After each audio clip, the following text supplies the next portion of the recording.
posing very violently, clipping into a wall. All Oh right. god. She's dusting the place. Leave her alone. It's just the Gmod thud sound effect of the ragdoll. I'm Wow. glad we're on the same page. Jeez. Oh man. What the hell? Can anyone hear that ambience? Yes. Yeah. No. Yeah, it's infinity out of infinity with a fucking progress bar. I hate Foundry. It's such a piece of shit. All right, I gotta refresh my game, and so do you, Muda. Oh, right on. Like, if you don't preload every goddamn track, it just doesn't play. It breaks, won't ever play, and then you have to completely reset for it to have a chance to play. Like, what is this? I get that it's like peer-to-peer, but still. Mm. But I'm not gonna update it because that breaks, I don't know, 300 plus stat blocks. And also would break most of the modules, which are not compatible with later versions. It's also extremely tedious to do. God, I hate fair enough. Like, Foundry's great and all, but holy shit. So, I hate that. So every sound has to be preloaded. Drives me insane. Anyways, rant over. Right on. At least it's not Roll20. Let's go, guys. Yo, I remember playing at Roll20. Those were the dark ages. Never going back. Ugh. I love seeing fucking Goats campaign. I love. We don't say his name. We do not. This is a safe. We do not. There is a taboo on that name. We do not speak it in this room. Oh. I love seeing the ads for Roll20 because it's like, dude, that should have been there from the get-go. Yeah. And like every other thing has that. Like it's like getting "I miss you" text from an ex. I'm like, buddy, it's over. I You love you, lost. and I miss you. Yeah, like I'm seeing ads for it's like now you can select all tokens and move them at once. I'm like, you mean something Microsoft Word can do? Like, like really? It was so clunky, man. Never again. Anyways, are we set, Amazon? Yeah, we're good to go. Yeah, appreciate that. All right. I'll stretch the old back here and crack my knuckles. Get ready to collect some character sheets. What did I say? It wasn't that. All right. Oh boy. Motherfucker. All right. 1, 2, 3, 4. You know, this is discrimination against the dungeon master because I guess I have to be 5. I guess I have to be 5 and 6 because what's her buckets isn't here. All right. What's it gonna be? It's a 3. Okay, 1, 2. That's Amazon. Yes, Whenever you're ready. Okay, so last we left off, we just came off of basically taking down an angel in between the Grave Wardens and the Flame Hearts, and managed to get them to get along for just a bit and go their separate ways while we looked for Giala's body. While we were on the cusp of discovering it, we ran into Apollinaris, or rather Praken ran into Apollinaris, and we managed to get into a good discussion with him about the situation, how there are still zealots of Zula who are still worshipping or trying to always asking the questions of what happened to the light and what's going on. And it essentially amounted up to, oh, I have a way to resurrect Giala by using the spark of life that's provided by the Lich. And we were trying to convince him, but there was not much we could really do, and we weren't going to take the situation of getting into a fight with him over a chosen's body, so we let him go and do what he needed to do with Giala. And in that time, we decided to try and go to the Inner Kingdom, and going on in the Inner Kingdom was basically like night and day. Like, everything's all doom and gloom outside of the Inner Kingdom. In the Inner Kingdom, it's almost like nothing happened unless you're getting closer to the Pillar of Commandments, where Icons of Zula were taking watch.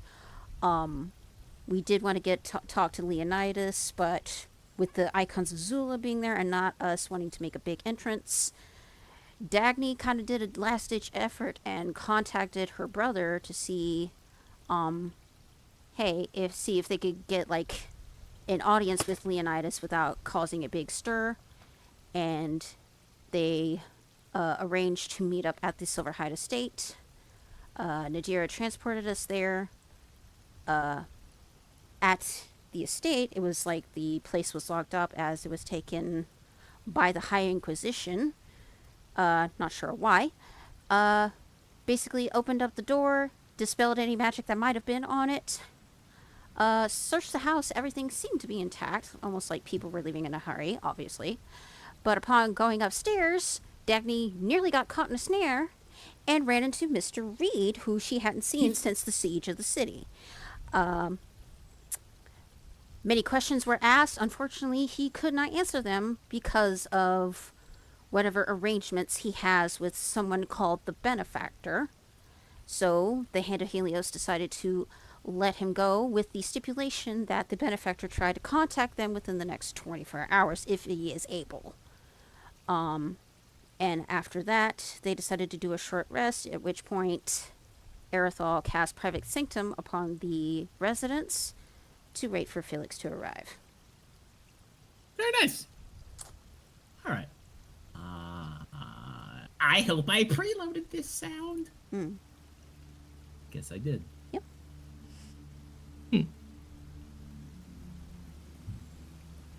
After a very long day full of questions, uncertainty, and the fracturing of the once unified people of Highshire becoming more apparent to the party with every interaction, the Hand of Helios finally has the chance to catch their breath and settle down in what almost passes as normalcy within the Silverhide residence.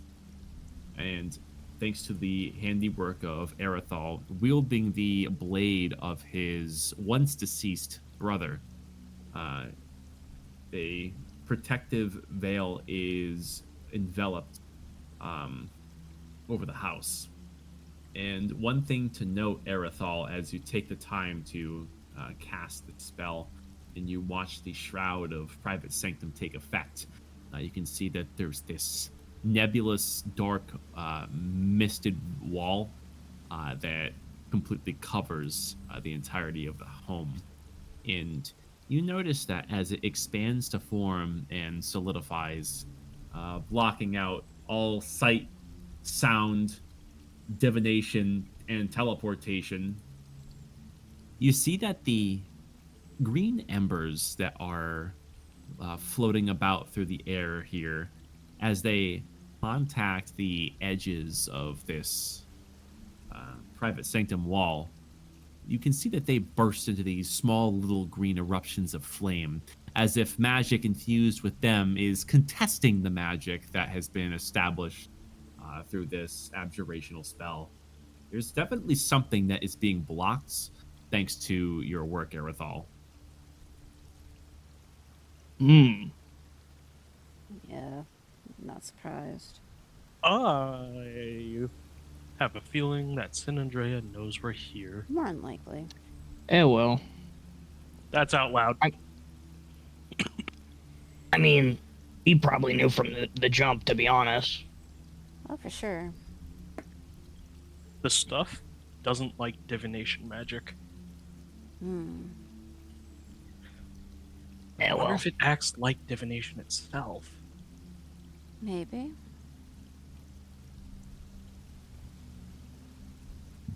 Tried to find out if our friend was, undead or not. But, yeah, you saw how that went.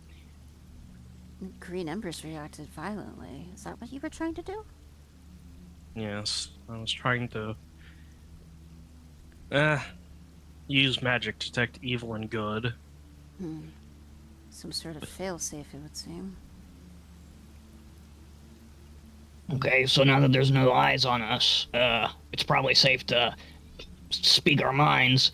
And given that fact, is anybody else really fucking apprehensive about the resurrection that they're about to put Giala through? Because deprogramming doesn't sound like his style. Like I don't Cinetarius know. style? Yeah, he's more of a reprogramming kind of guy. He's gonna want them to think like him. I mean, given what we've seen in Apollinaris, it's possible. I think he shows them the truth, but also has a fail-safe. Something to control them. Oh, I don't doubt it. Like, yes, he is resurrecting the Chosen, but they're also bound to him in a way. Their lives are basically in his hands at the moment. We should not have let him take her. Well, were you about to take on a Chosen? Not without the support of my allies. Well, yeah. All I'm saying is, we totally could have took him. And think about it, man. Resurrecting the Chosen with our own hands in front of everybody. My God, we would have made a splash. Yeah, but if we caused a lot of... He took us underground. I knew where she was, where he took her, or the general direction. At the same time, he had us sequestered underground. If we try and make a big noise and attract a lot of attention, it probably would have been worse for us. How do you mean? Like we've seen how I've never seen how Apollinaris fights, but we have seen how Chosen fight in general. Yeah. They're ruthless. True. Can we truly afford to be any less than ruthless, though? Honestly, like, decisive action is kind of what we need to sort of get moving around. The Omen's not gonna wait for us. I know. We've got to get to work. We no more fence riding. It's do or die. I know. That's why we need to talk to Leonidas. Hopefully my brother can at least give us an in that way. Yeah. Oh, it just stinks. That's all I'm saying. I don't like it either. I mean, we saw how the people at the Church of the Well reacted. We saw how Apollinaris reacted when he saw my face. Like, and hearing my brother's voice, when I sent him that first message, he literally said, "I knew you weren't dead. I knew you were alive." Which is almost in vast difference to when I contacted my brother after we woke up. And he said he thought it was a joke of some kind, like it wasn't me. Hmm.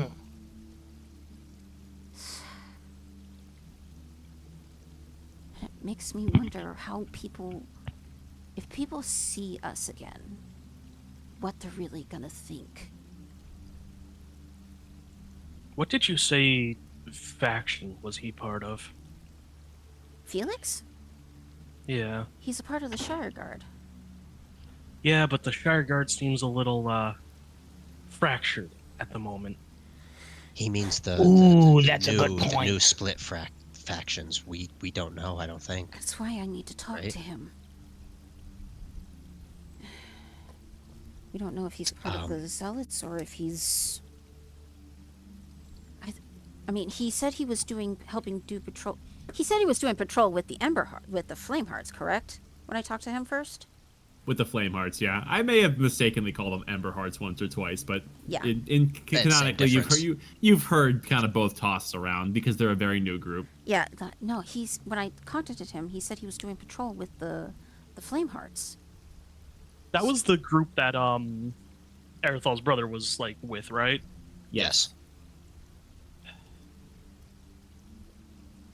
Okay, well, we both have familial connection to that then. Hey, there's even a possibility my brother met your brother. Honestly, I don't know what they'd do. I don't remember him other than the small visions. Well, I just had an idea. You were able to contact and talk to your brother through magic. can you not do so to Leonidas? I'm not sure how that spell works, but couldn't you just send it to him? I mean, I could, but at the same time, I don't know how he's going to react. I don't want to cause a scene. I mean, I think we'll still end up causing a scene. Wouldn't it just be better for you to do it rather than essentially have your brother do it? Because your brother's going to tell him the same thing, that you're alive. Yeah.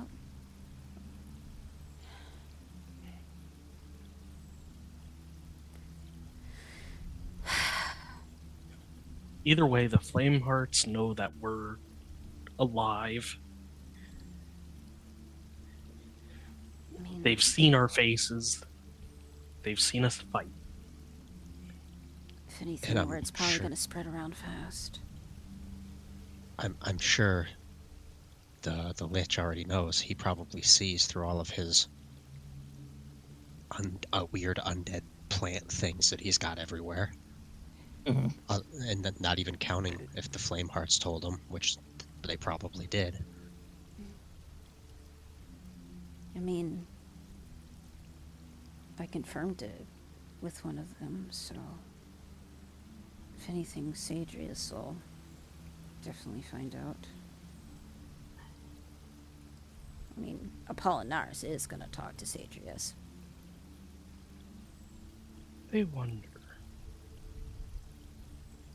What? I think just the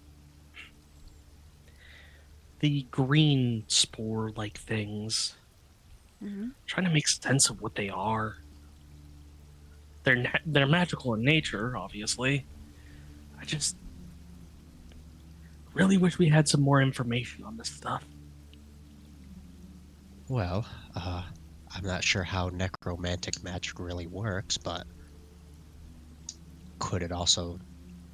It would track if it's raising the dead. It's not necessarily limited to, like, people. Couldn't it work for just, plant life and everything? So probably just similar to like that.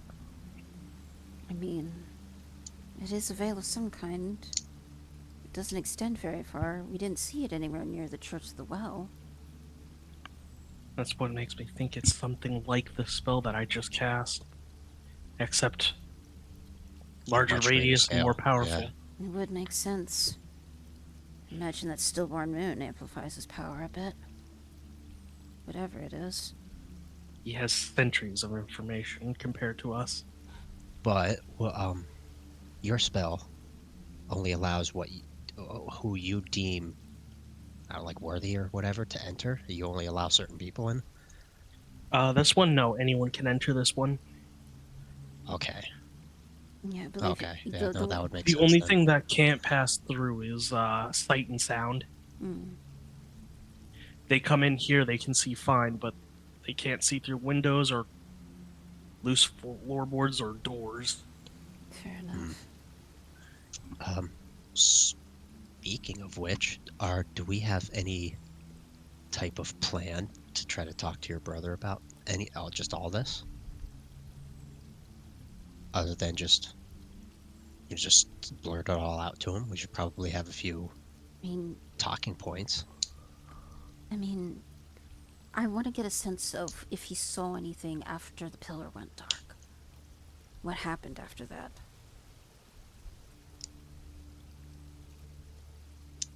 Because the Lich... Yes, the Lich is here, but we don't know how soon he moved in after the pillar went dark. And why there's a schism in the kingdom right now.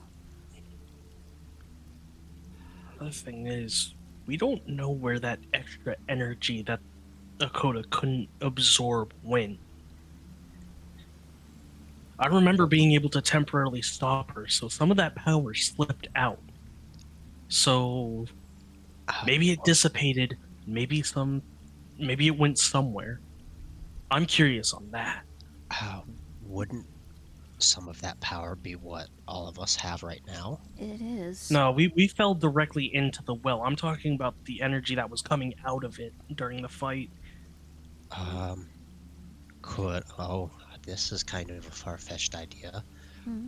The stillborn moons, would that be like a place for it to go to, since it seems like they are already rather powerful magic just in general? I mean, if San Andrea could capture that energy and direct it there, I mean, there's. she was here when the fight happened, right? It's safe to assume so. No, because I remember, wasn't he talking to the Aurorians in the courtyard we were in not too long ago? Out of character, yeah.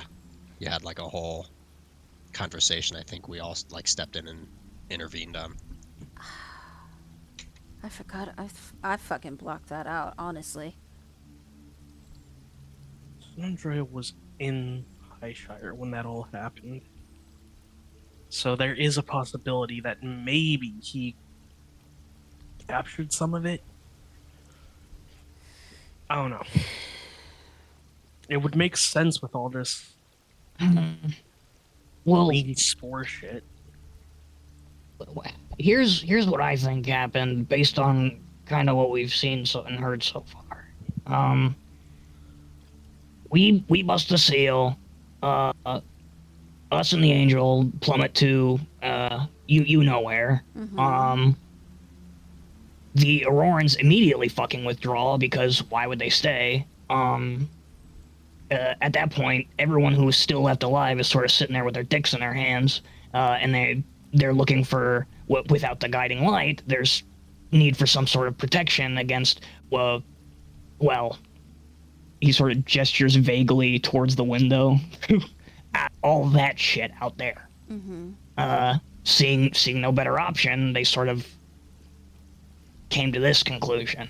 I don't think he came about this situation by ill means per se, but he's too smart to villainize himself. I mean, That's all I'm saying. Yeah, mean- it feels like it's one big political move almost. Like he kind of walked in during all the confusion and said, "I'm here to help." I mean, when we first met him, he seemed to be sealed away, and even then we approached him with caution. There was a minor exchange of need-to-know information, not including the Startographers. And he allowed us to leave. And then the next thing we know, after the siege, 6 months after we woke up, he's just casually patrolling the city. This is a wild thought. Hmm? Do you or any of you know what he was before a lich? He was human, if I remember correctly. He told us he made himself a lich to better help humanity. I mean, like before that, is there any history on like a lost Startographer or something like that, or someone very important? I doubt. No, they would have told me. They only said there was 5 of them before they had to separate. Oh, well, wouldn't the biggest failure be one turning into a lich? They wouldn't necessarily talk about that, which could also lead to why he was pseudo welcomed in with, half-hearted arms, because he was somebody important at one point in time to them, or to your people. No. No. He was turned way long ago. Like he spreads his arm like way fucking long ago. Like pre-genocide. Yeah. At least from what King Sadsack said.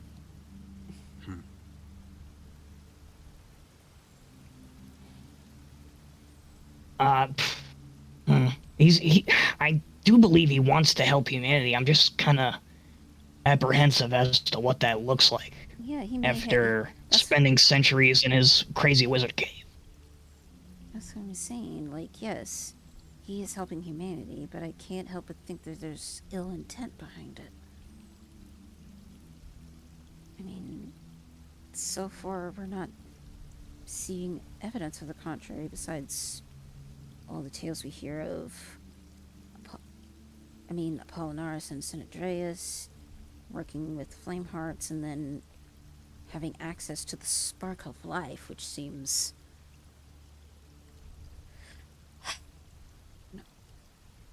Yeah, it's probably another can of worms we're gonna have to open at some point.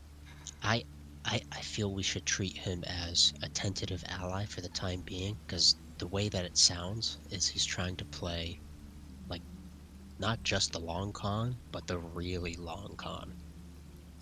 His plan is probably for well after everything's all said and done, depending on what the all said and done is. He probably wants to insert himself somewhere high up to then do something at some point. I think you might be right. I'm inclined to agree. As much as I want to use his ribs as a washboard, it's just not in the cards at the moment. Yeah, as of now, it's too little information.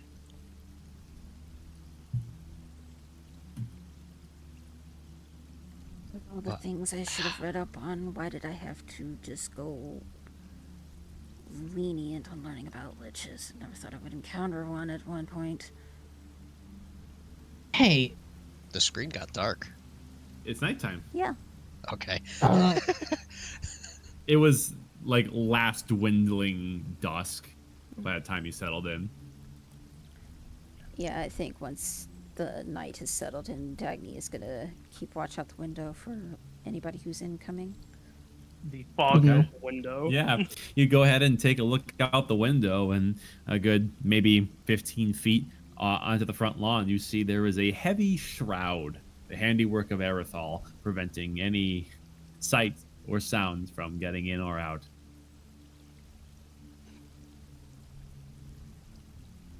Well,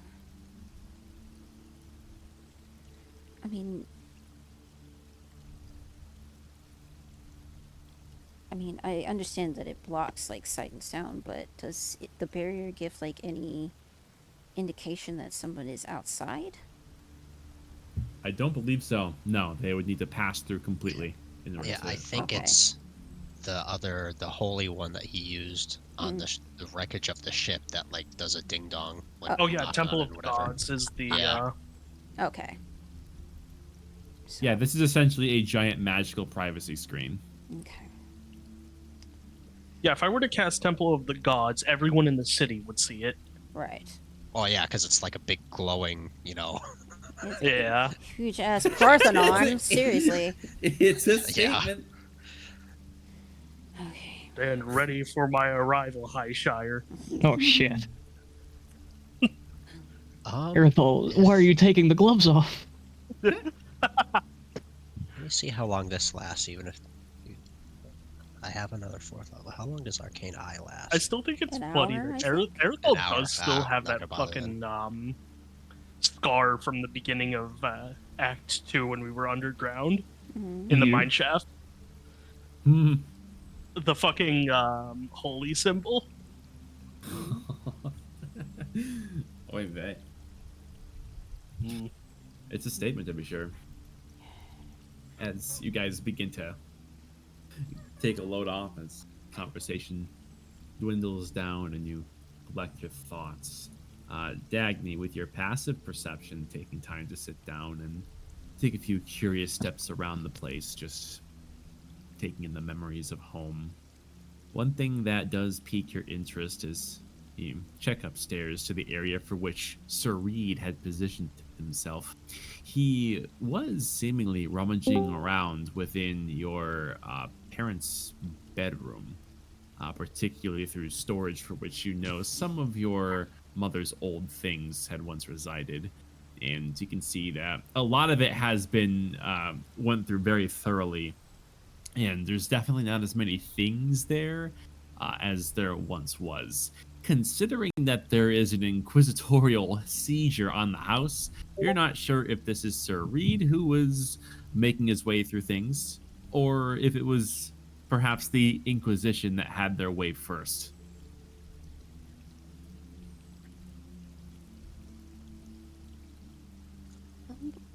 Can I take a look at what was rummaged through exactly?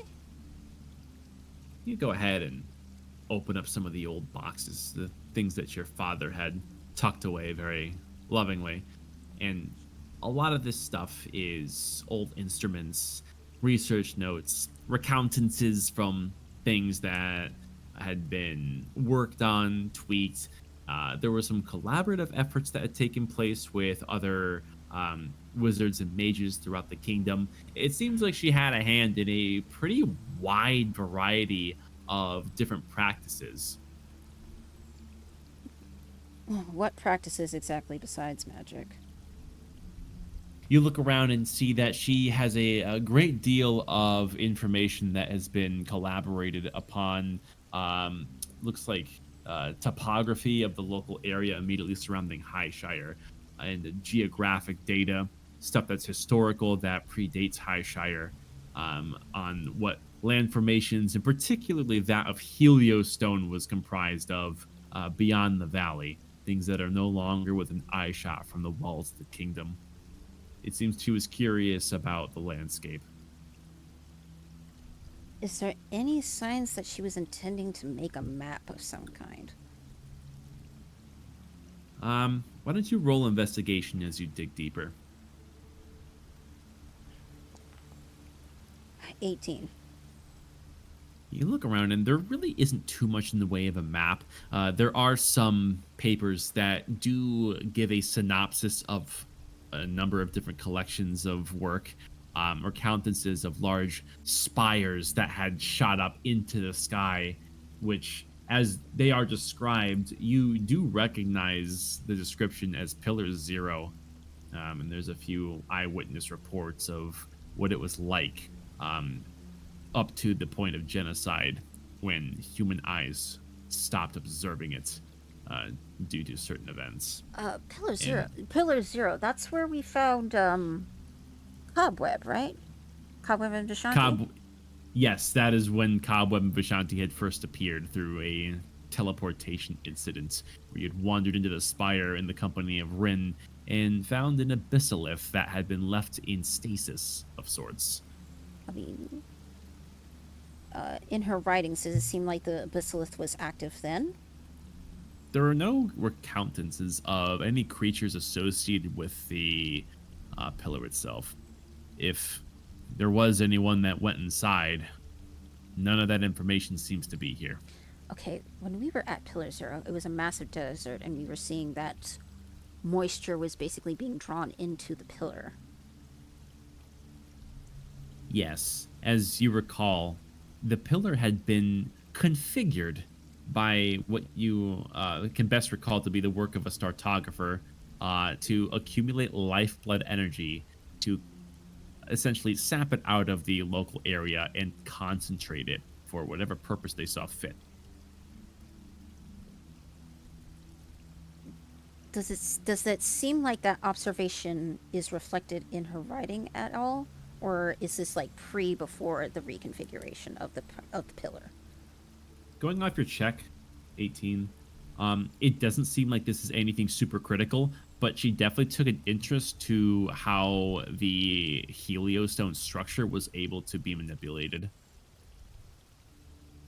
Okay. Are there signs that she went into the pillar at all? Into Pillar Zero, no.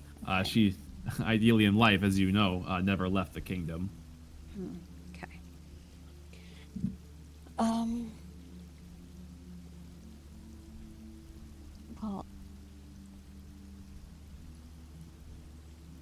Well, I'm just gonna go through whatever boxes have been rummaged through and see if I can tell if something's significant to me, because I imagine after her death, she's probably gone through some of her stuff.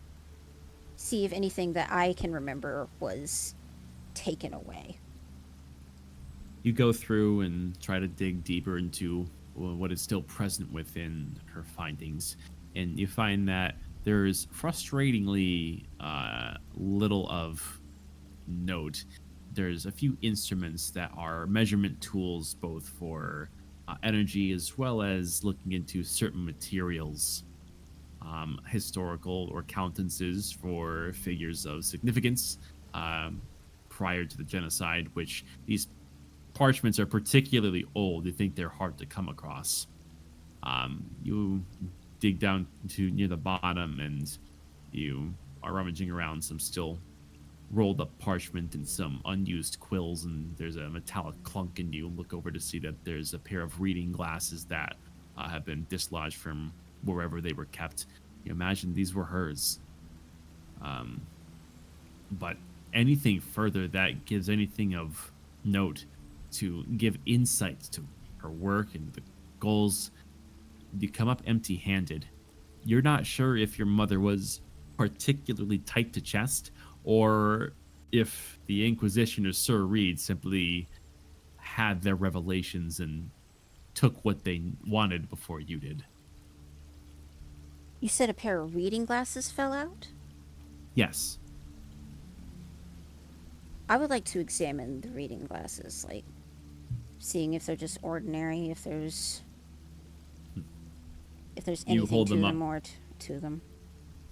You hold them up to your light source of your choosing, and you can see that there's nothing particularly extraordinary about them. They're well crafted, and staring into the lenses of these, there is a twinge of pain that echoes through your heart because you have memories of her wearing these, and a token of her is within your grasp, a fragment of the past, if you will, and a symbol of her studious nature, the same kind of nature that had gotten her into danger, evidently. But nothing extraordinary seems to be about them in terms of magic or secrets at first glance. I'm gonna go ahead, fold them up, and I'm gonna slip them into my shirt pocket so they're close to my heart for now. Touching. You do so, and they are kept well safe. And I'm gonna go ahead. I'm gonna put all her stuff back into the boxes and put everything to rights in their room. And I'm just gonna go over into the home library and look around there. Okay. Why don't you roll a D100 for me? D100, okay. 42. Meaning of life. Let's see what you found.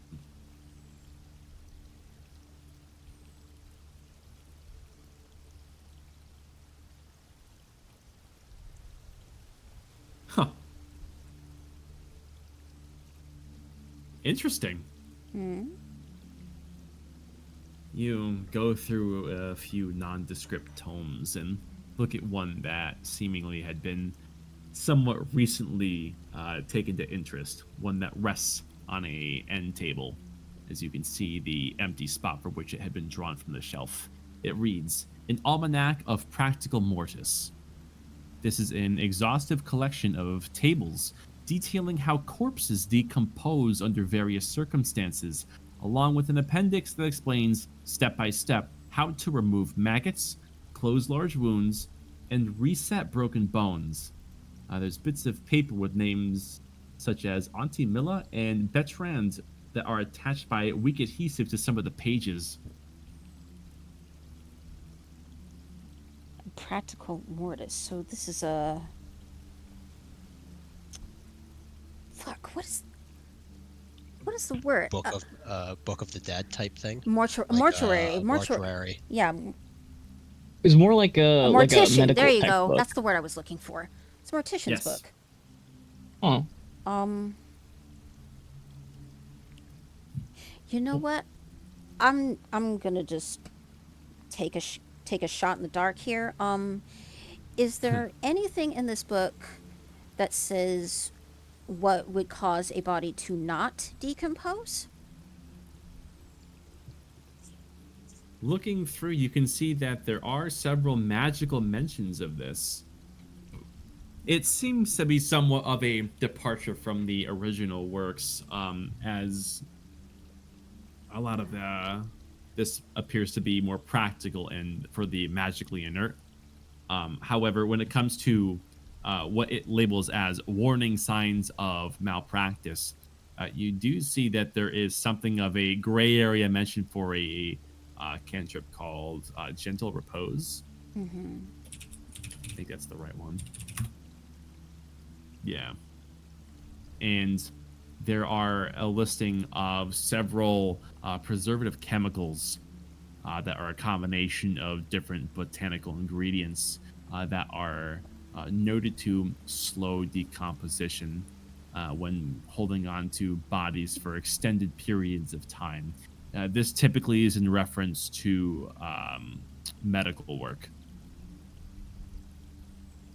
and also makes mention for colder temperatures being preferred to slow decomposition as a just a general rule.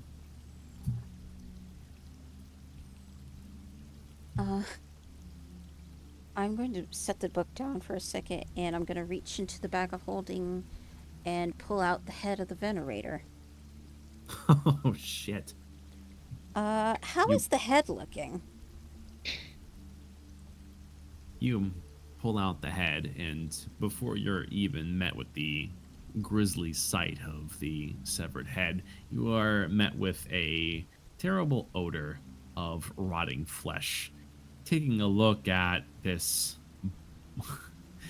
decomposing head, it's clear that she is in a worse state than before. It may have been that some preservative practices were in play when this body was in the hands of the chosen, but now that it has been stuffed to the bottom of your sack, not so much.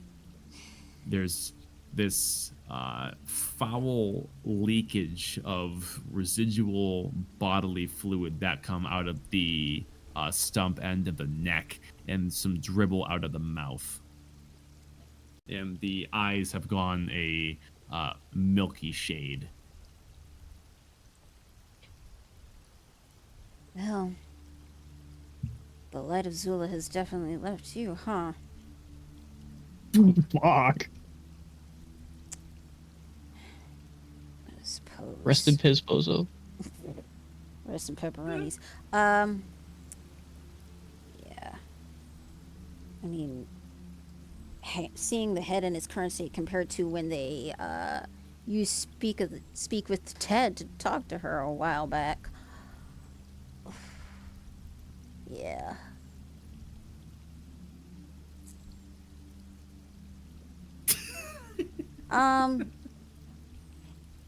Yeah, no, she is she's just gonna hold on to the head for a moment. And she's gonna go into her parents' room and try and find one of her dad's like old, like a shirt that one of her dad's old shirts that are kind of close to just almost falling apart to wrap the venerator's head in so she can put it back into the bag of holding. He's got plenty of those laying around and easily done. You do your best to wrap the decaying severed head of the venerator before eventually putting it back into the bag of holding as your hands are soiled with the process of handling a severed body part. Disgustingly done. The horrendous smell is permeating in your nostrils, and you can feel your face contorting. Hope that this smell doesn't linger in your home. She just wipes whatever residue from the head is on her hands onto her pants. Nice. And she will make her way downstairs, looking out the windows of the front, and just say to the group in general, "Any sign of him?" Well, while you're wrapping things up upstairs, Erithal, Hello. nothing gets past your ears as you're resting downstairs and regaining your breath. You after a few moments, and you hear the creaking floorboards above you as Dagny is going about her business upstairs, you hear something muffled on the far side of the wall on the porch. As you hear as something comes tumbling onto the wood of the porch. I'll go check it out, guys. Roll perception. Perception. One moment, because I'm still exhaustion. Dirty 20. Dirty Christ. 20 from a 6. Jesus fucking Christ, dude. You can see that there is a small rock that has been deposited onto the floorboards of the porch with bits of dirt from the path of which it came to a tumbling stop. Someone just threw a rock at the porch from the far side of the Vale. Get off my lawn. Go fuck him up. Dagny, does your brother throw rocks? Someone's out there? Yeah, other side of the veil. Threw a rock through. Does your brother throw rocks? I'm gonna step outside the veil. Keep an eye. Stick a hand through if it's someone we shouldn't talk to. Once you're on the other side. Okay. Remember, stranger danger. Yeah, I'm gonna go ahead. I'm just going to approach the veil first. Do I see a silhouette of this person? You can't see anything through the far side of the veil. It obfuscates all vision and sound. So there's simply a wisping wall before you. Okay. Before a few moments, you look over, and about 15 feet to your left, you see something pierce the far side of this veil. Okay? And you see about 2 feet into your space is the blade tip of a long sword before it slowly slips back out. It's probably too dark to recognize the blade, huh? It is dark, but that was a longsword that just pawed at the veil. Okay. Pulling out the cane, I'm gonna cast Prestidigitation on the marble, and I'm gonna stick the head of it out and wait about 10 seconds before I fully step out. There's a pause.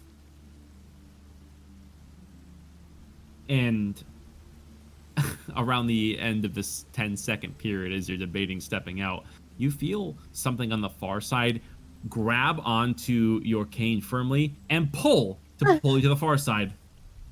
Are you resisting? Well, I just hold on to the cane, but I let myself be pulled just to see who's there. Okay. You are pulled to the far side of the veil, and as you tumble on the outside, you come face to face with the figure. Oh. Quickly, dodge roll. Fuck off. Felix? Here we go. I need these. There we are. You see that from the far side of this helmed figure, there is visible surprise in its body language. Take that thing off. Let me see your face. Without any hesitation, he does so, and his face is revealed. Yeah, she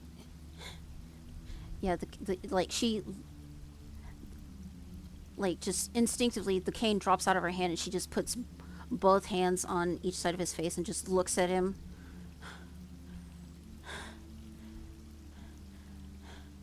After even a split second of doing so, he embraces you very tightly in a very strengthened hug, and there is a moment of embrace and relief to be reunited with a member of your family at long last. Yeah, like her arms are like basically like squeezing right around his neck, to the point where he almost can't breathe. You know, the chokehold. And after a moment, you just hear him muttering, You're a pain in my ass, you know that? Oh, what did I do this time? What the hell didn't you do? Oh, I missed you. It's a two-way street. Where have you been all this time? A very long story. I mean, have you seen the rest of our family? Dennis, Dad? Dennis is around. Dad and the kiddos, they're safe. They're not nearby, but they are safe. I wasn't sure if Highshire was really stable to come back to yet, so Where there's are a place they? that's there's a cave that's a bit in the Northern Territories, and looked like it at one point was for refugees, outcasts, and we cleared it out, cased the place, and there's a setup for them for a good amount of people, actually.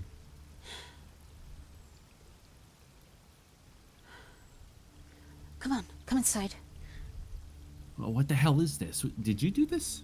No, Arathol did. It's a protective veil, as it were. Keeps any. Oh, that chaplain's kid? Interesting. Okay. Yeah. Oh, you know about the Church of the Well. Yeah, it's been a topic. Yeah.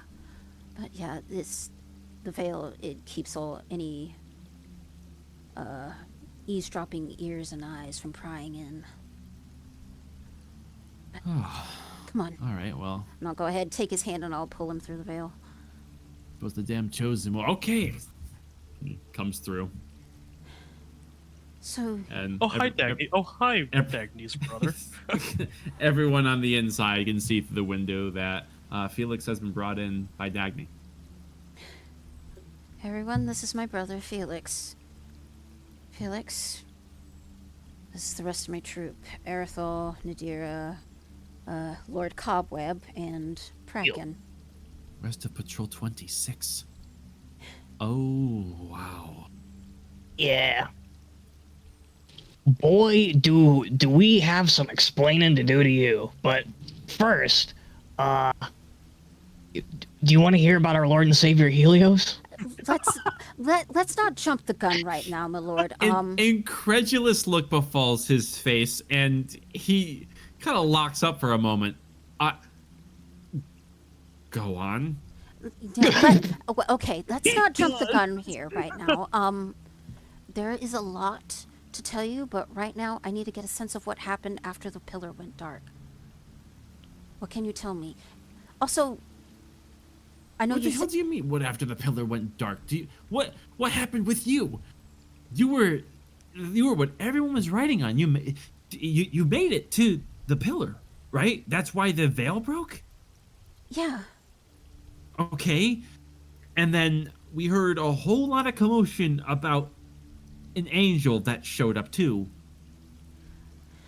Yidravok, yeah. That's the name. Yeah. We And then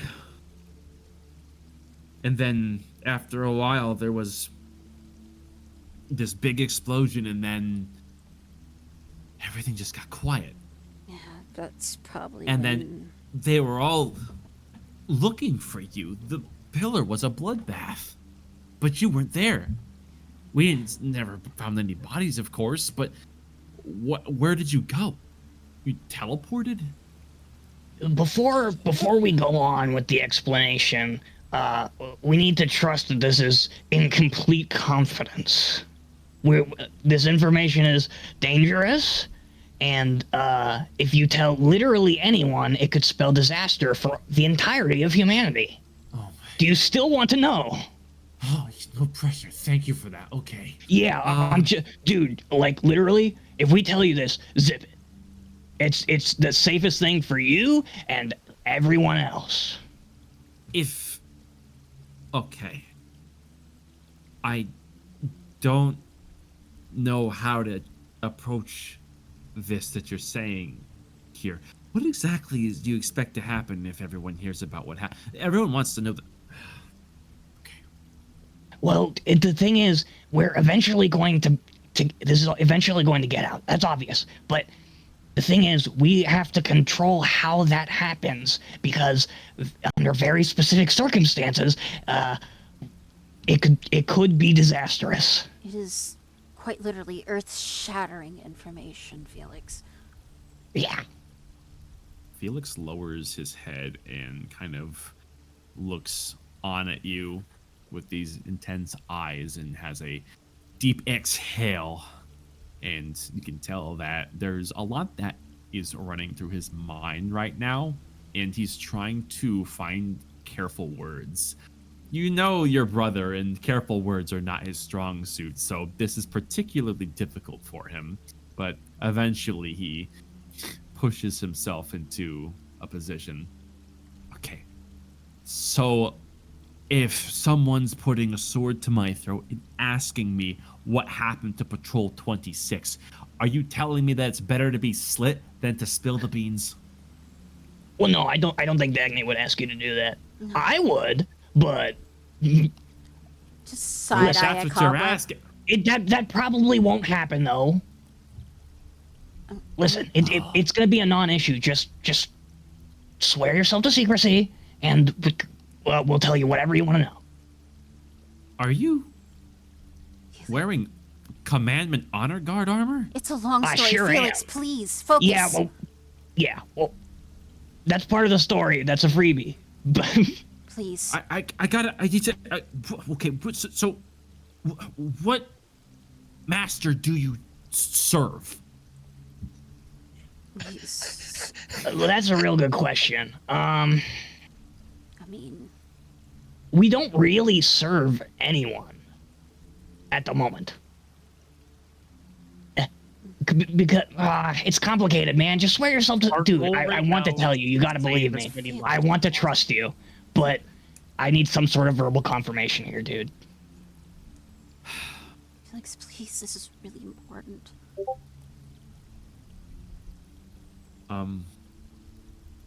Okay. Dags, for you, I will not tell anyone unless I really am put into a position where I have to, okay? That's the best I can do. Is that good enough? Yes. Okay. Fine by me. Like, yeah, I'm gonna go ahead, bring him in the house, kind of just make sure the foyer is at least lit, wherever the seating area is, the parlor, there it is, and have him sit down and, I'm gonna cast light on the rock he threw and give it back to him. Here's your rock back.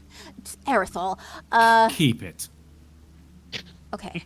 He looks around at the home of yours once again, and you can see there is some released tension on his face that's contested with one of confusion, and then he speaks up again. I'm surprised the Inquisition released their investigation on this place. I'm assuming they know you're... No, you wouldn't be here if they knew you... See, I didn't really... See, my main intent with contacting you was... You're gonna get me in so... Okay. Just listen, okay? Okay, what okay. What we're about to tell you is gonna be so big, you're not even gonna care about that, like, okay? I know you said you were with the Flamehearts. I thought you were still... I am with the Flamehearts. What happened with you and the Shire Guard? What happened?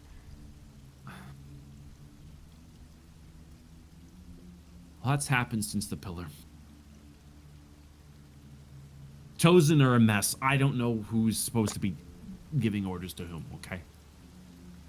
But my company was killed by avatars. Those, what are they, fucking Aurorans? Mm-hmm. And I had some good people down there, okay? I watched them go. Felix, They fought to the end, and then they were beaten to death from the same earth and stone that they were trying to protect. And I should have died with them. I suppose if I did, it wouldn't have mattered in the long run. But not long after that, they all got second chances. We came back. The Praetor? You think we're important enough to be put in line for the Praetor? No. For all regular people, there was the Lich. I know. It's fucked up. But they came back.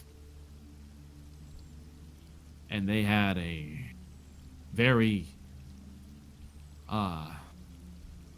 alarming revelation they told me about.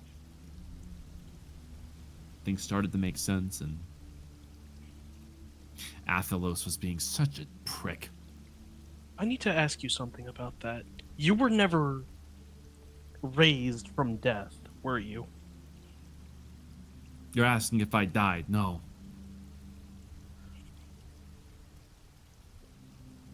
Okay. Is it a great revelation? What revelation was faith that? that the angel worshipping lowborn tag that we were given. I don't know about angels, but it seems like this whole Zula nonsense is finally unraveling now that the Chosen aren't unified anymore to keep up their goddamn charades. Oh, good. We can finally drop that. Oh mystery. my God! You can't understand how relieved I am to hear you say that. Well, we can definitely give you a starting point then, can't we? Well, listen, I don't really know for sure what's going on with Zula, and I don't really know what to make of a lot of these worldly events. Yeah. My stance before anything is with my brothers, my battle brothers. Understand? Of course. My blood brother, Ennis, has a different stance, and we're not on good terms. We're not even on speaking terms right now because of this. He's a zealot? Oh, is that what they're calling them? Fitting. Dennis, I'm so sorry. I mean, Felix, I'm so sorry. Listen, all I know is the Lich, while it's not great, it's better than the fucking bastards that were trying to kill us. There's words going around that they are people or something. I don't know. Oh, And no, yeah, I they're don't. human. Cobweb, shush. Fuck. What? We agreed to tell him. We agreed Yes, to tell we're, him. Is we're that getting so? we're getting to that. Well, Yeah. I'd sure like to be in the same room as one of those fuckers because I beat the goddamn shit out of them for what they did. And you would be Yeah. justified.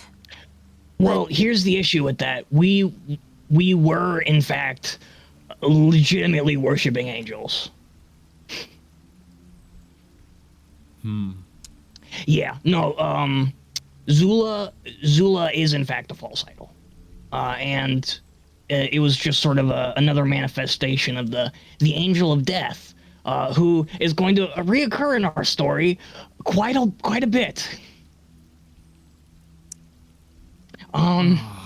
Yeah. Yeah. On the bright side, though, we figured out what the light actually was. Light. Wait. Yeah. The seal? Yeah. So Well, you yeah. went to it. You actually got so you made it. Yeah. Oh, we did more than make it. Yeah. My boy, same brain. So that eruption was you, huh? You did it. All part of the Angel of Death's grand plan. Do you know that there's so much that is riding on all parties concerned understanding what happened to that power?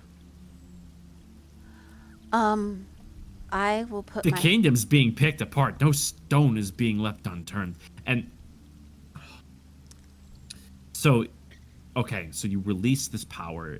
Then what? Where is it now? Yeah. Shush! Okay.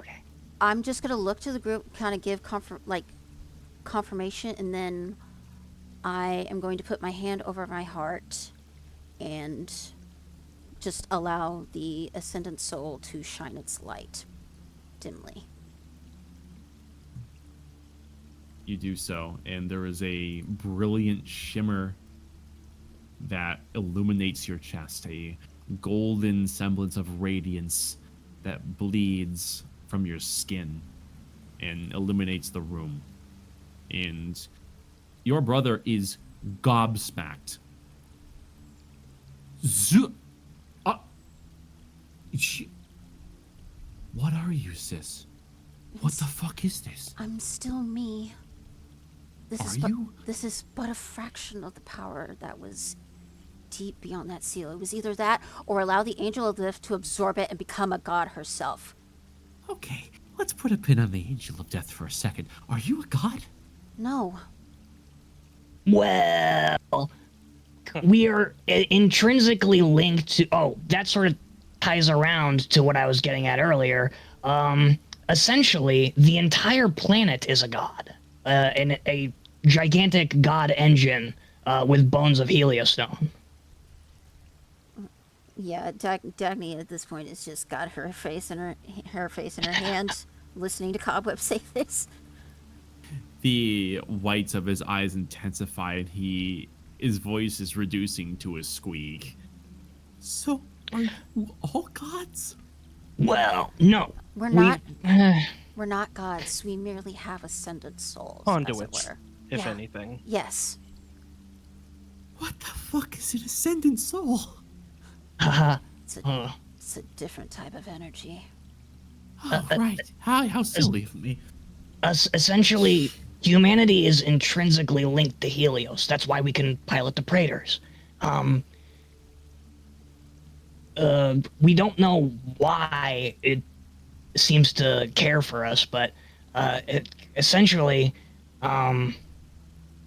it seems to be working in our best interest. And it's hurting right now. Badly. To expand on that, your question of where we went, we had to go into the seal. That's how we absorbed the power. And how we can do that little glowing trick and a few others. We didn't leave Highshire willingly. There was no way out, honestly. We had to go down, and there's a whole nother world inside the planet. Okay, I've heard enough. Oh, Jesus. Oh, all right. Oh. And you watch as Felix kind of shambles over to a wall and puts his hand to it and hangs his head. And you see he's very pale in the face. You're not sure if he's about to puke. Yeah, like hey, we warned you, son. Like, yeah, I'm just being very gentle in my approach, and I'm just very lightly rubbing his back. I told you it was earth-shattering information, Felix. Why are you like this? Oh my god. What are you talking about? Oh. What do you mean, why am I like this? Have I ever been any different? With you? What did I do? It's not like I wanted this, Felix. I had no choice. To be honest, this was the best case scenario. Honestly. All right, so what's next? Are we all just gonna go skipping off into the sunset then? What does this mean? Okay, what do I do here? We need you. Well, we were kind of hoping you could get us closer to the Praetor, but No. yeah. No, at this, no, honestly, I'm probably just gonna have to contact Leonidas directly.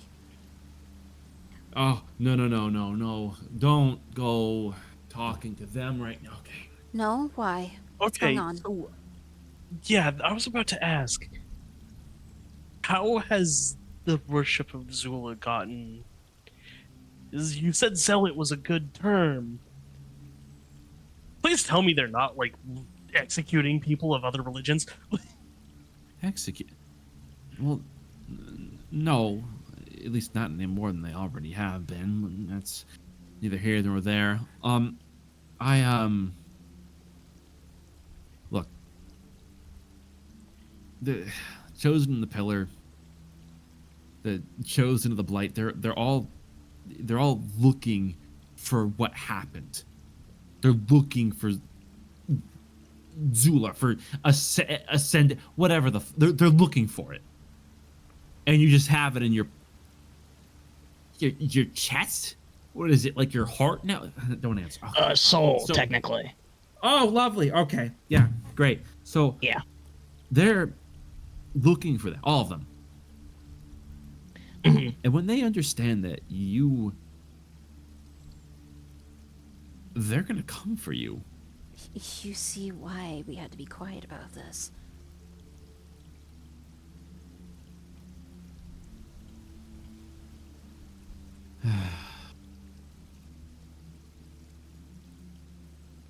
But maybe... Okay, maybe not going to the United... Like, we wanted to get to the Praetor to try and help Thistle. Like, he's been in that Praetor for so long. He's on the edge of death. So, we were hoping maybe we could talk to Leonidas, maybe allow him to step out so he could recover. But you being with the Flame Hearts... I don't think they're gonna be listening to anything I say. No? Sorry. No.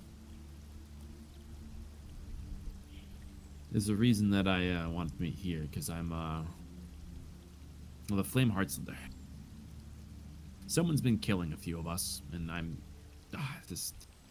sorry to rant. This has nothing to do with any of what you're talking about, because I need to talk about something that's not any of the crazy shit you just said, okay?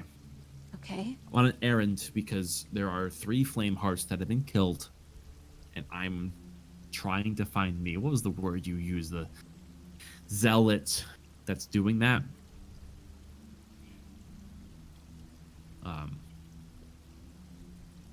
Yeah, that's about all I had. Doesn't really quite stack up to the whole crazy shit that you guys were saying, but You know, hey, I was just wondering, are angel sightings a common occurrence around here? In Highshire since we've been gone? No. Wow, that's really interesting. Because one appeared right in the midst of 2 rival factions meeting conveniently. Because we were there. Perhaps, but what if that would have happened regardless?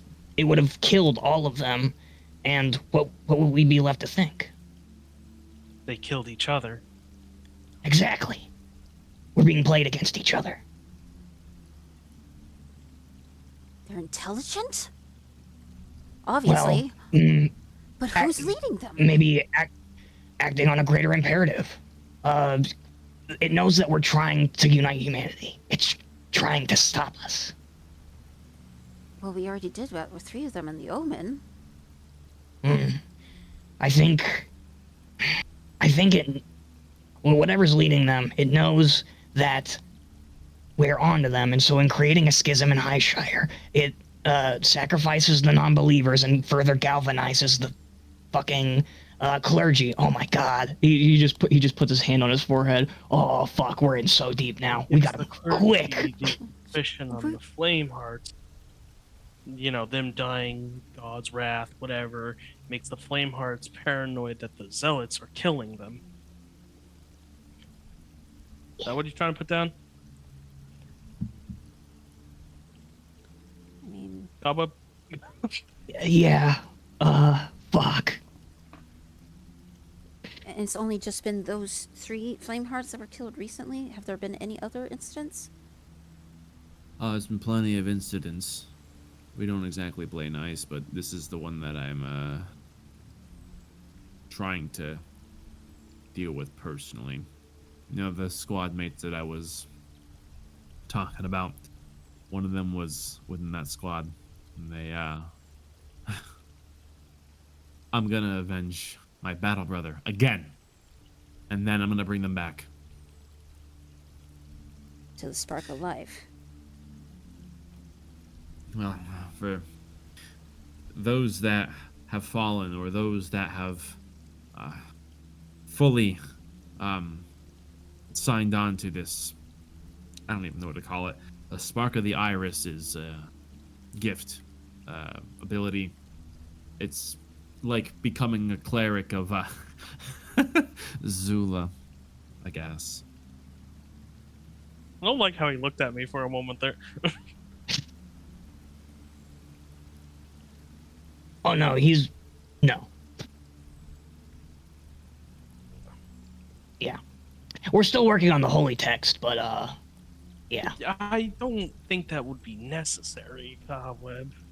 Are you sure? Because we're literally sitting on a deity, I Can we like an not- actual, tangible, visible, like benevolent force. Okay, we get it. Can we discuss I this have- another time, yeah. please? So we have more Yeah, important we're getting matters. a Okay, little okay, okay. sidetracked. Okay. I have a game theory. Damn, bro. Cobweb's converted. This is crazy. Oh, so what the hell's Leaf Girl's problem sitting in the corner? Oh, Fucking rude. Oof.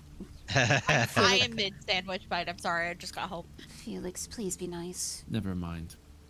In times of, everyone's a god now, you can't forget my manners, right? Okay. I'm not a god, Felix. I've never claimed to Alright. be.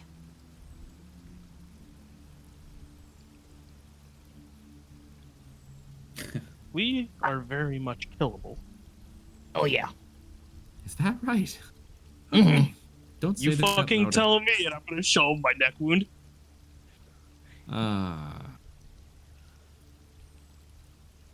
Yeah, And I'll angel point of fucking death. and I'll point to the bleeding scratch on my cheek.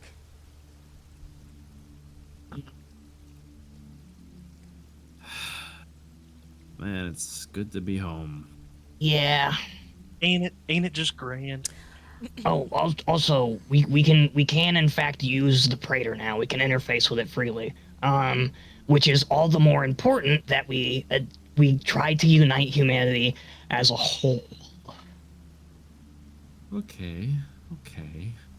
Like this Civil War stuff, that's got to go immediately. Okay. Then why don't you help me kill a murderer? That's what I was going to say. We're willing to help you. I'm not going to let you go off alone, Felix.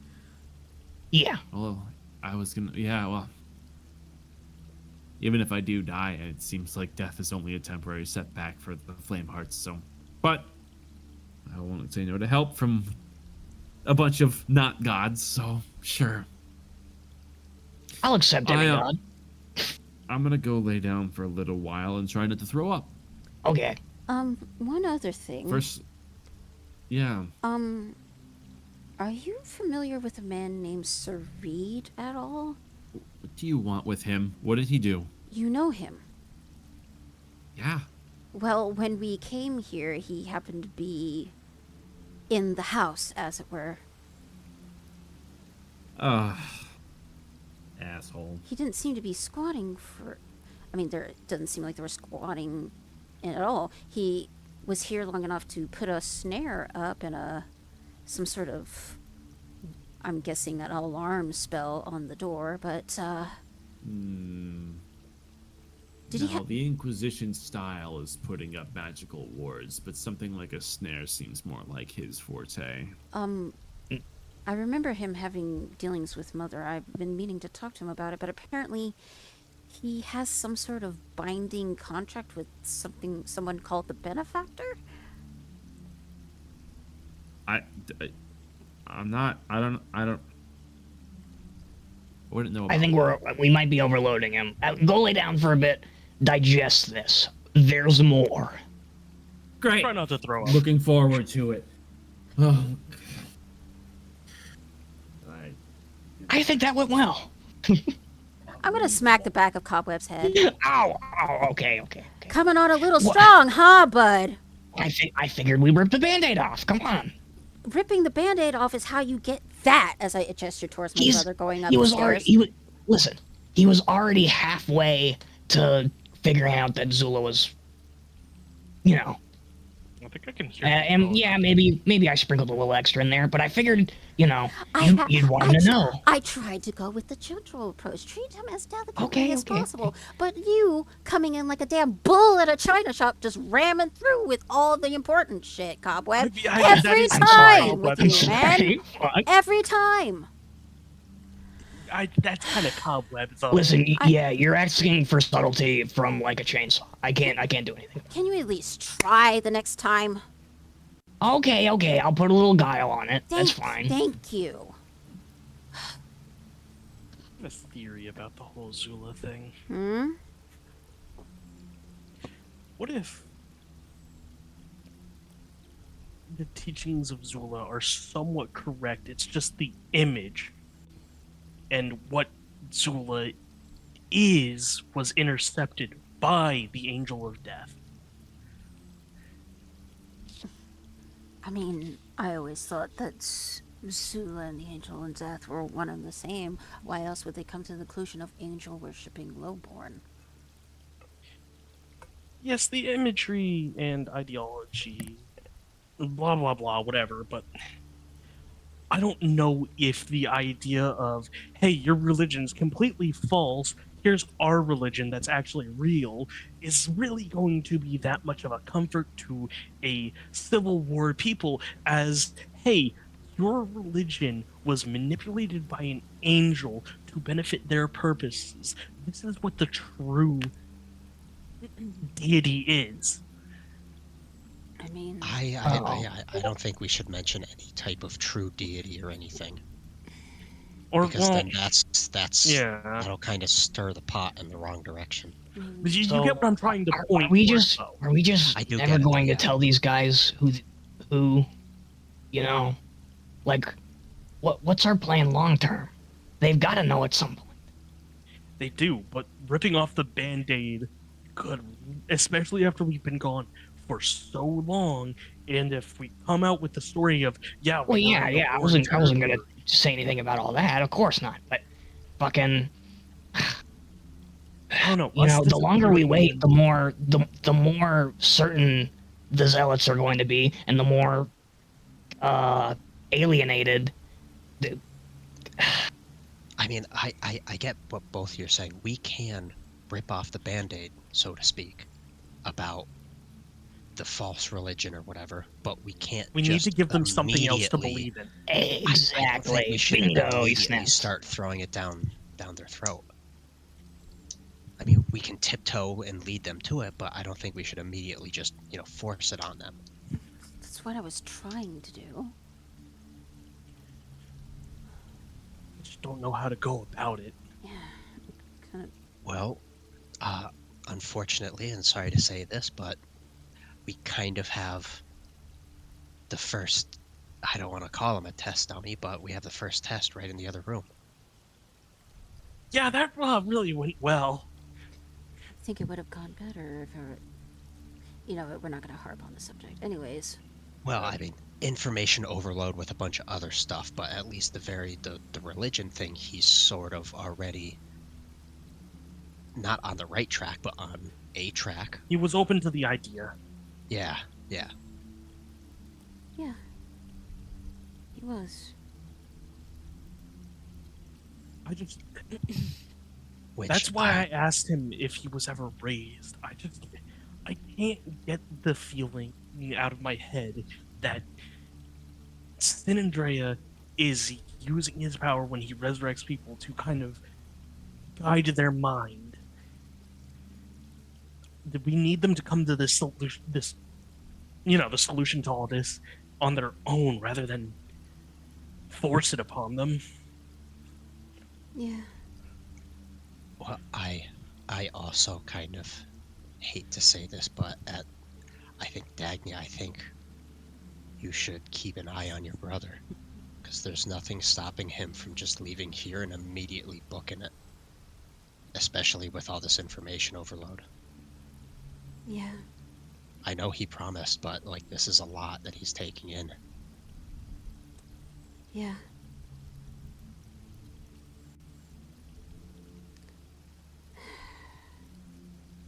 Well, I suppose I could keep watch over him while he collects himself.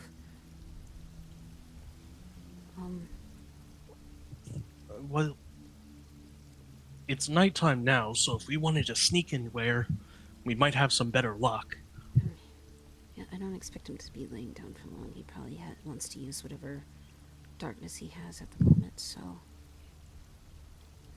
But Yeah, this would be the best bet. He is investigating a murder, so. Yeah. Or a murderer. Exactly. okay, I'm gonna go check on him, and I'll go ahead and head upstairs towards my brother's room.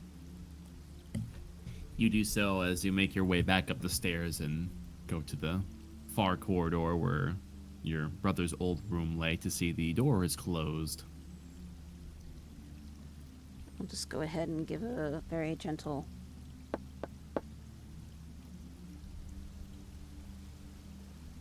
Can I come in? There is a pause for a good couple of seconds before you're on the far side. You know, Dags, I've heard enough for one night. I just want to lay here, like the good old days. You know. I understand. And she's basically just gonna sit on the floor and post up outside the door. Yeah.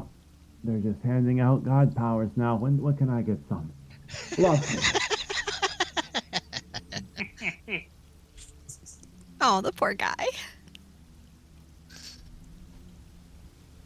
I like to assume because Aerothol's passive, he just hears it through the floor. You do. With your insane passive, you absolutely hear that. So, somebody's upset he's not the main character. Oh. He's got side character energy. Fuck! Oh. Before she kind of settles in, she'll just say, I'm sorry about Cobweb. He always likes to lay it on a little thick. Wanted to be gentle with you about it, but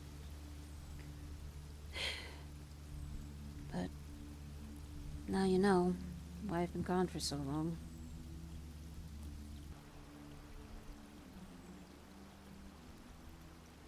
You know, the more the time goes on, the more you start to sound like her.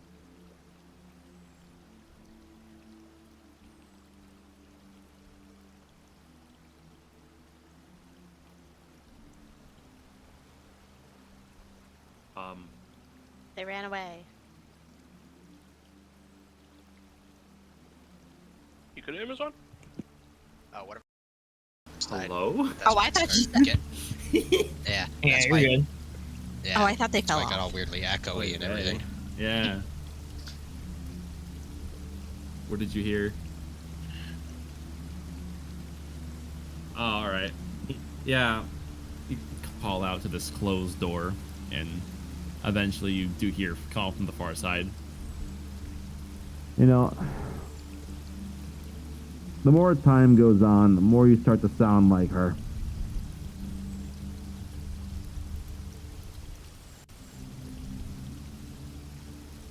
Yeah, cryptic as hell and never quite on the same page as anyone else. Always a step in the clouds away from everyone.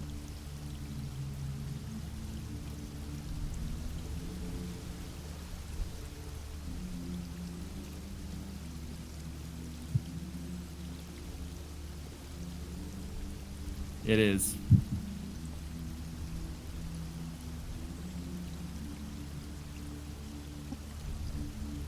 Go to bed, your radiance. They're having an argument up there, I think. Fucking asshole.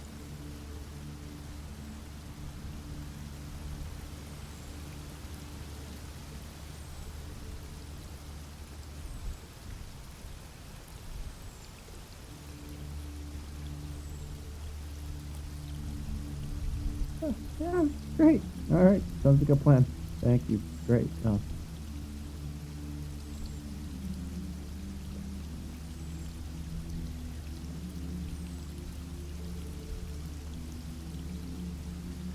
Very well. Seems like he is hunkering down for the night.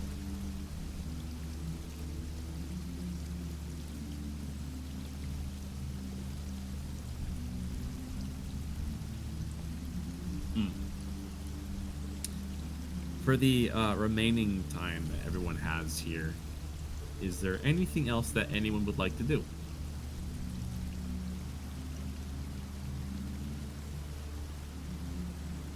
Now that we're actually in Highshire, there's no point of using the leather straps that I used to disguise Erethal's breastplate.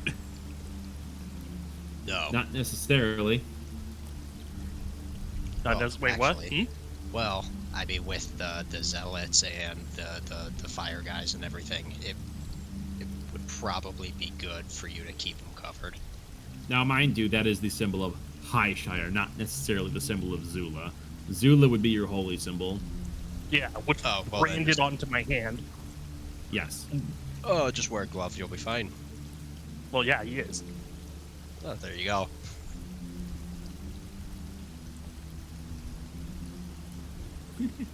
Suppose then. Erethal joined Dagny. So how'd it go? You don't need to tell me, I heard everything.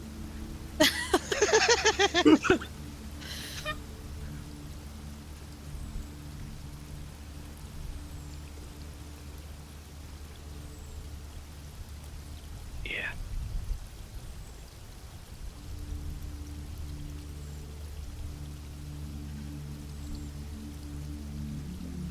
You know, I usually say this after a fight or like, you know, actual combat, but notice that no one actually really ever says it in times of combat. Are you okay?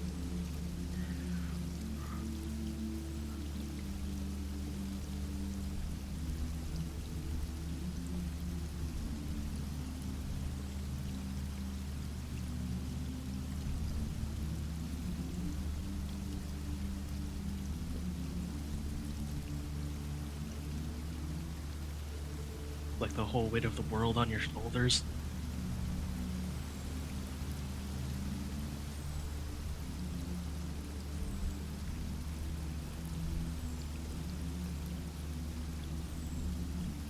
I get that feeling.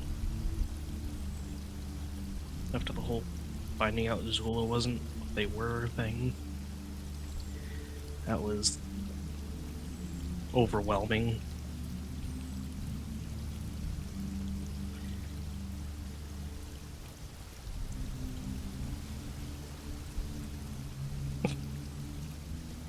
To be fair, we did give the Aurorans good run for their money while we were on the run.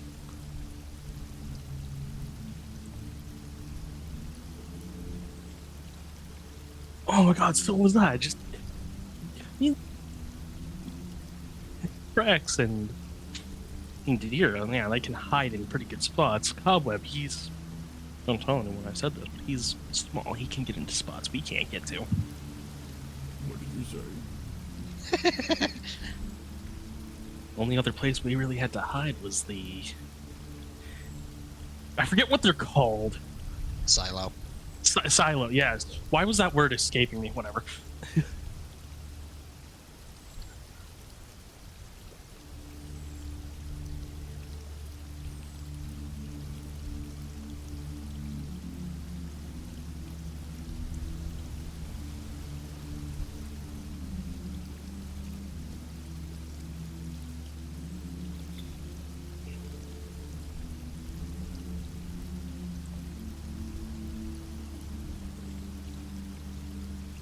Honestly, that was probably the goal at first, and then we weren't doing it fast enough. They took matters into their own hand.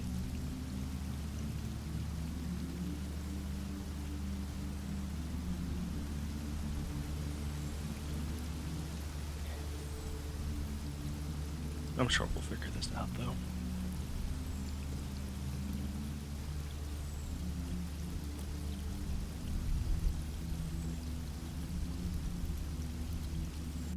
Yeah, I'm pretty sure his brain was starting to melt with all the questions we were asking.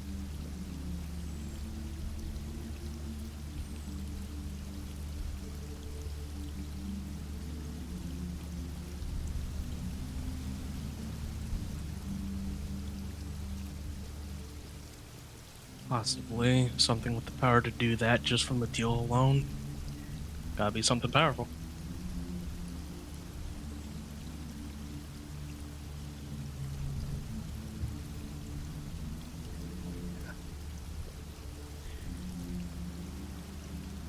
Oh, God. This situation.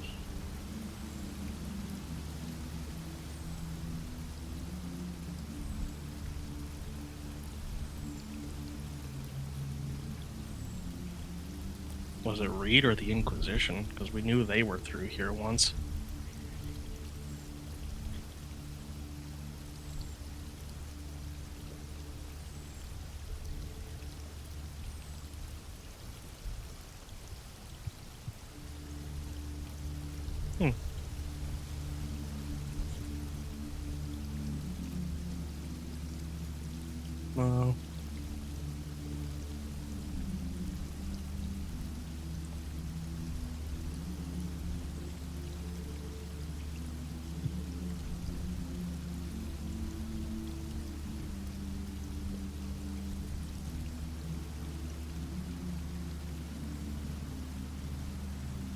No. The story just gets longer each time, eh? More details you found out?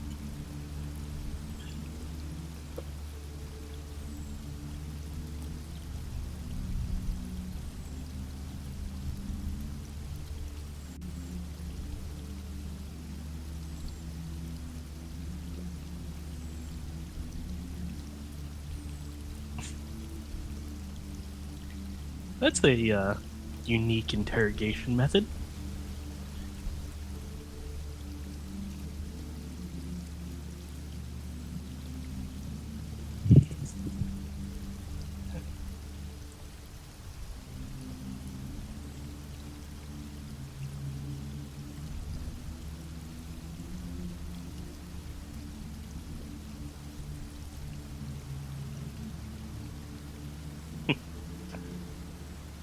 I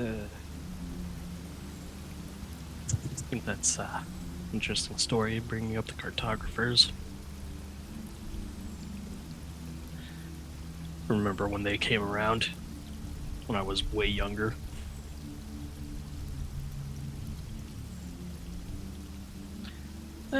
Guess hindsight is 2020. Used to idolize them as kid, as well. Can't even say a kid. Elves, you know. We age differently, but when I was younger, I idolized them, going out, helping humanity. Now that I'm in the famous Patrol 26, not all that it's hyped up to be. A little too much, in fact.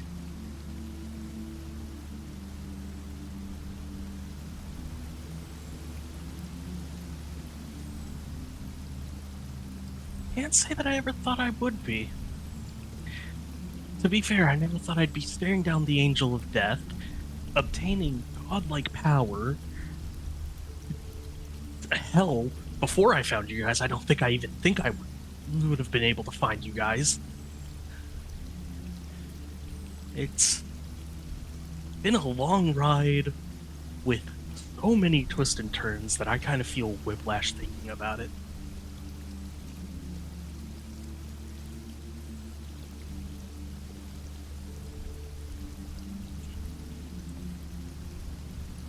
Young girl who couldn't quite use her legs and then had a magical item to assist her to move, then drank the lifeblood of an ally. No, wait.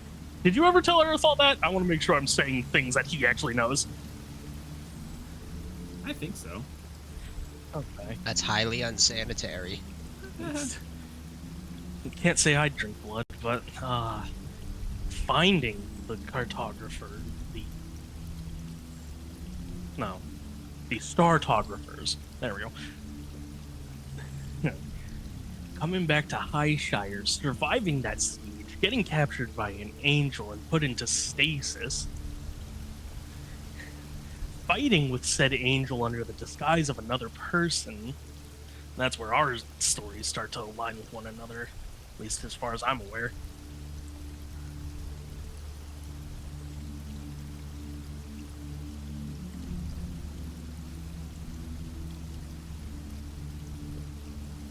That's like almost threw a brick at your head. That's accurate.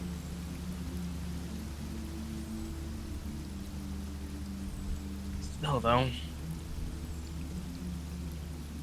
much as pain we've been through, still got some good things out of it. Like this knife. The power of friendship in this knife I found. The power of friendship in this knife.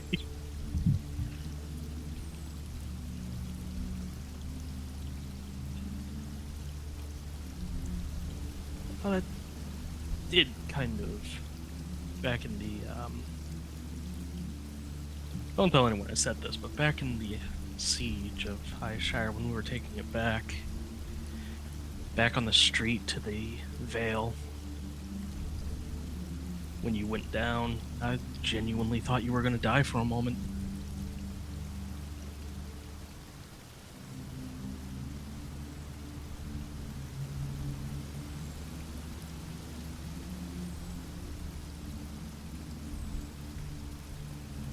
I wouldn't trust too much of the Helios needing us to keep us alive too often.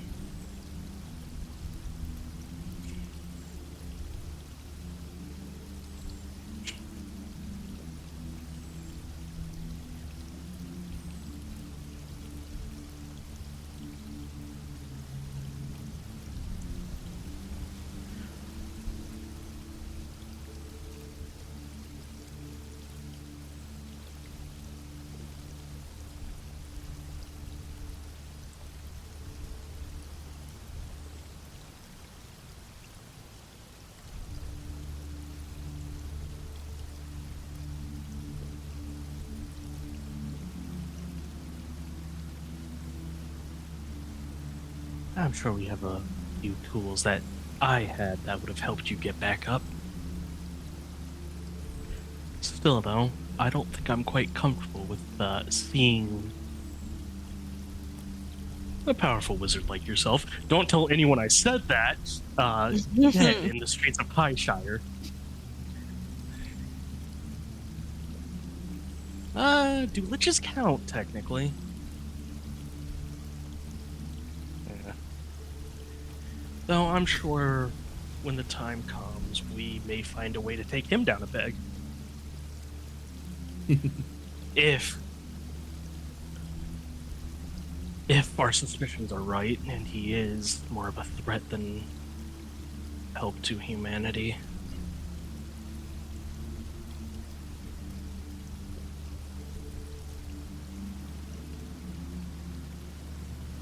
I think Your thoughts, Aerothal will take his cloak off and give it to Dagny. Just try to stay warm while you're keeping watch on your brother. I'm gonna join the others down there by the fire. There is a fire, right? Like, I'd imagine so, given you have the sanctuary. Yeah. We didn't just light Dagny's ancestral home on fire. You go downstairs and just the couch is just on fire, and all of us are just warming our hands by it. That's really what they mean when they say trial by fire, obviously. I can't believe I rolled this. Cobweb, with your passive being, let me see, 16, you're to yourself taking some time in the lower floors, and there's a small assortment of like little bookshelves that are in this area around the fire, for which let's just say Nadira had spent some time getting going in her time to herself. And if I roll this, there's a book that catches your attention. I rolled a 41. From this distance, it's hard to see, but you can see the word Gobbo on it, which is a little perplexing. Cobweb stops playing high-speed rock, paper, scissors with Tin Petty and walks over to go give it a look. There is a book on this called, now you see clearly, it's called Gobbo and Me. As you skim the pages, you come to realize this is a children's book about the dangers of befriending goblins. Oh, I knew that bitch was racist. Dagny got some splaining to do.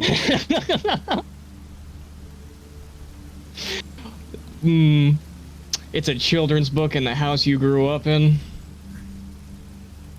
I'm just saying.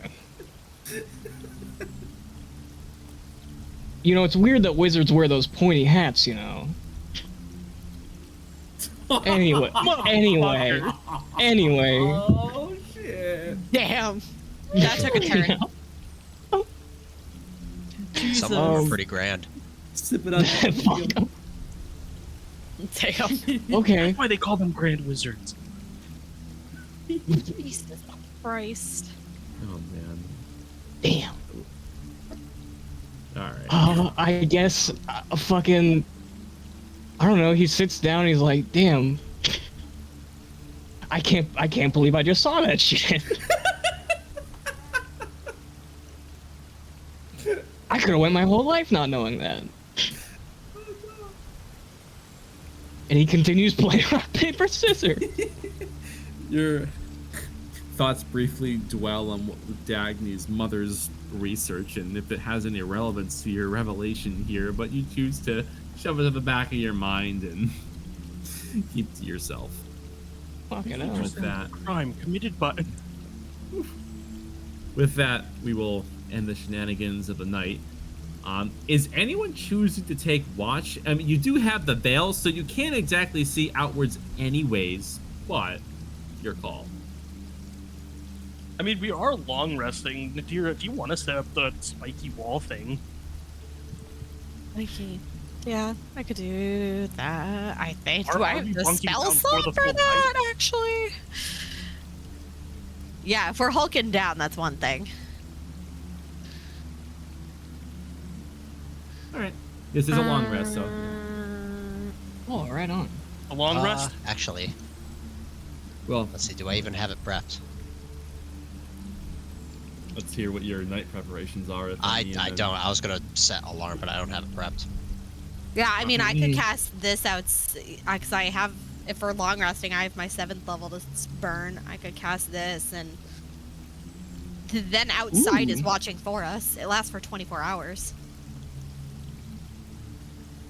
Takes 10 minutes to cast. Yeah. And then 4 trees in the area essentially act as awakened trees, and they watch us. And they'll fight if people show up. I don't have to activate it; they just do it. That's really funny. Could I give you 7 sentries? I'm not even joking. I have enough spell slots to just cast that 7 We're fucking just gonna have a times. little army outside. It's fine. Oh my god, can you put the sentries in the trees? Yes, we're doing that. Oh my god. And Man. then for my additional Dude, effect, I'm gonna Dagny's put a house is spike our growth- lair. I just I'm- realized. I'm gonna put the spike growth right in front of like the door.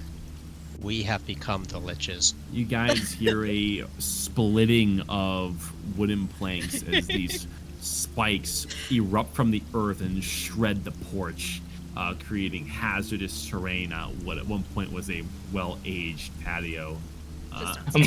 There's some shaking of earth as everyone looks out and can see that the nearby trees that had been deposited in the lawn are suddenly animated and begin to violently uproot themselves, and these roots gnarl into these root-like legs as these entire trees begin to march along the perimeter of the private sanctum veil.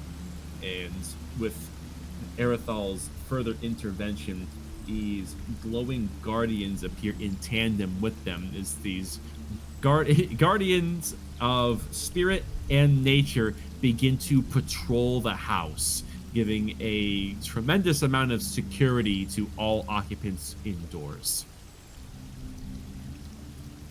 Holy shit. The safest long rest we'll ever have. To pass through the veil is to fuck around. To meet what's on the other side is to find out. All right. Fair enough. And with that, the party successfully long rests. Yeah. You luckily managed to shave off 1 level of exhaustion in doing so. I Still only have feeling 1 the level of exhaustion left. You're still feeling the know. effects of your ascendant powers at the time of the omen. I can move at full speed. You're gonna need it. Yeah, but we still have disadvantage on all checks. This is Wow, true. wow. Mhm. All right. With that, let's take a 10-minute break. Okay. Fear.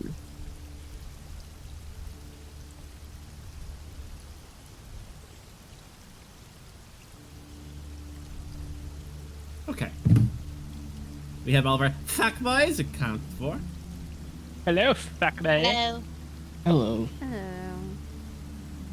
Pino? Pino? Hello. Penis. Okay. Homer Simpson. Shut the fuck up. What the fuck? Why is that so funny? Shut the fuck up. All right. Yeah. Christ.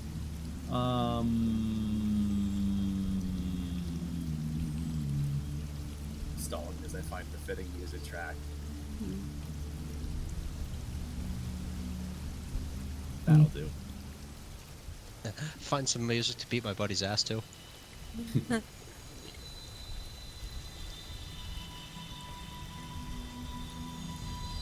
Through a well-deserved, restful night with a roof over your heads, the party regains the strength they so desperately needed after so much recent conflict. From being in the court of a king to standing before the all-consuming omen itself, you are now somehow back within Highshire, underneath familiar surroundings to most.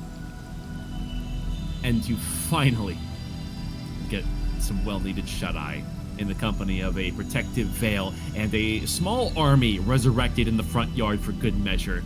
Your evening goes without incident, and before long, although it's hard to tell through the veil, which remains for 24 hours, you can get a sense that at least grazing the far side of the walls of the veil is the light of dawn, daybreak. And everyone has their chances to rise and shine without incident in a familiar place. And soreness that you had gotten so accustomed to you didn't even realize that you were enduring is somewhat waning. You could probably sleep for at least another day or two, you wager, given you had a chance, but the world has other plans. Nevertheless, you all awake.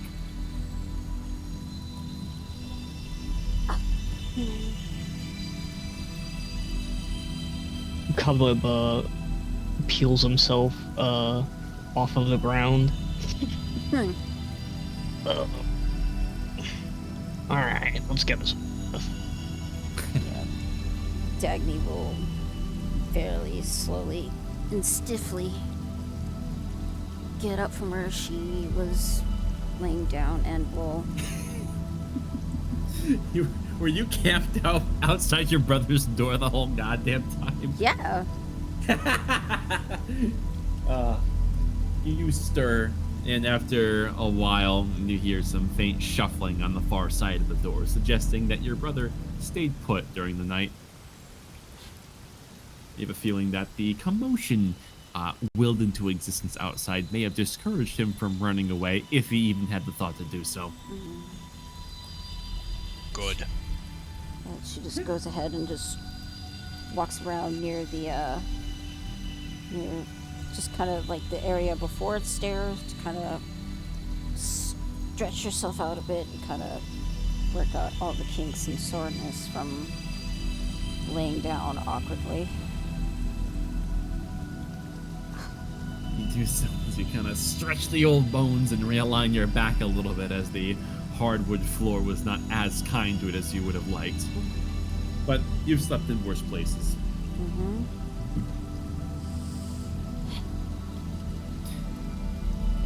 And for you, Dagny, after a few moments, you hear a fumbling of the tumblers on the far side of the door, to which the door opens and your brother slowly reemerges, for he notices you collecting yourself off the ground. Yeah, that figures. Morning. Yeah, I suppose as good as it can be of a morning, huh?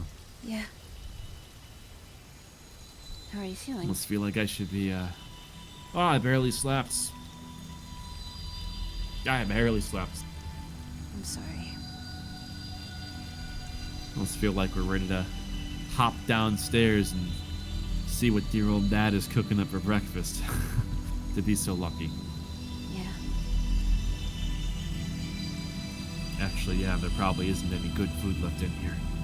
Ah, crap. I mean, I have some rations on me, so... Would you mind? Sure, I'll go ahead and, reach into the bag of holding and pull out some rations for him. He takes one and quickly scarfs it down right there in the hallway.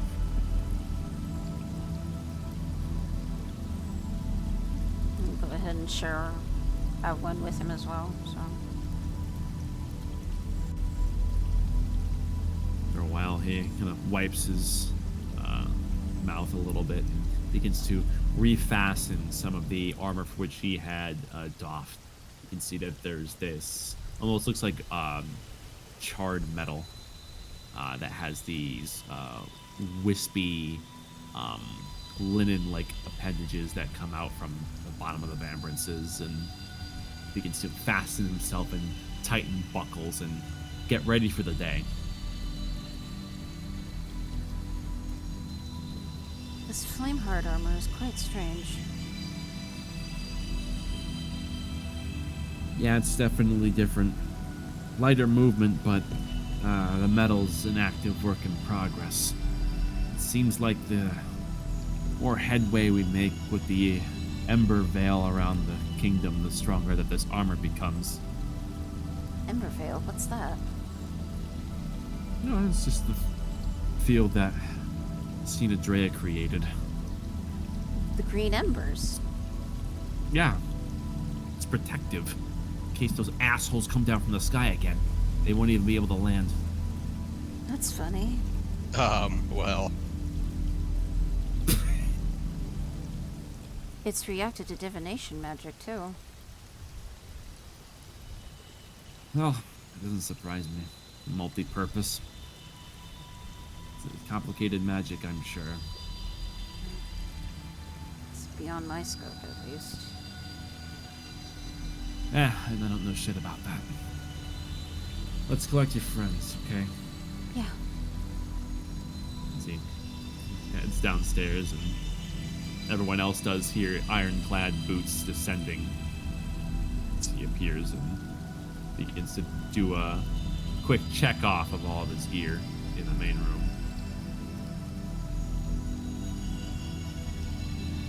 So, this investigation of yours.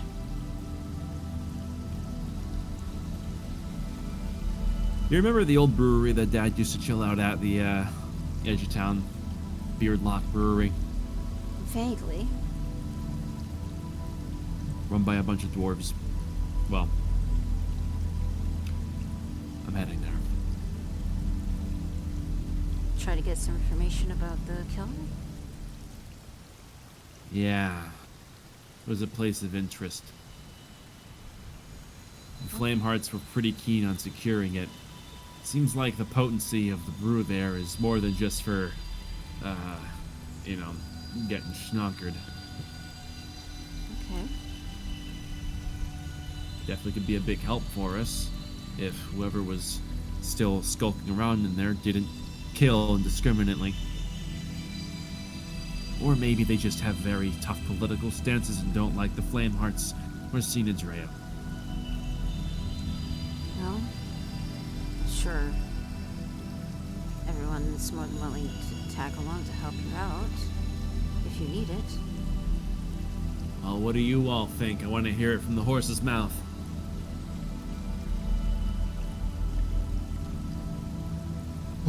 Yeah. Can't have High Shirens going around killing other High Shirens. Yeah, that's Yeah. probably a bad idea. And plus, it gives us a chance to find out if it actually is someone from Highshire doing it or if it's a plot. Who doesn't love a win-win good either plot? Other than the fact that the killer might be there, do you have any other information regarding it?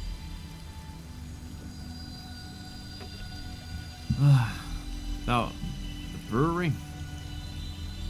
No, just the whole situation, the murders, any key details, or you just know he might be there.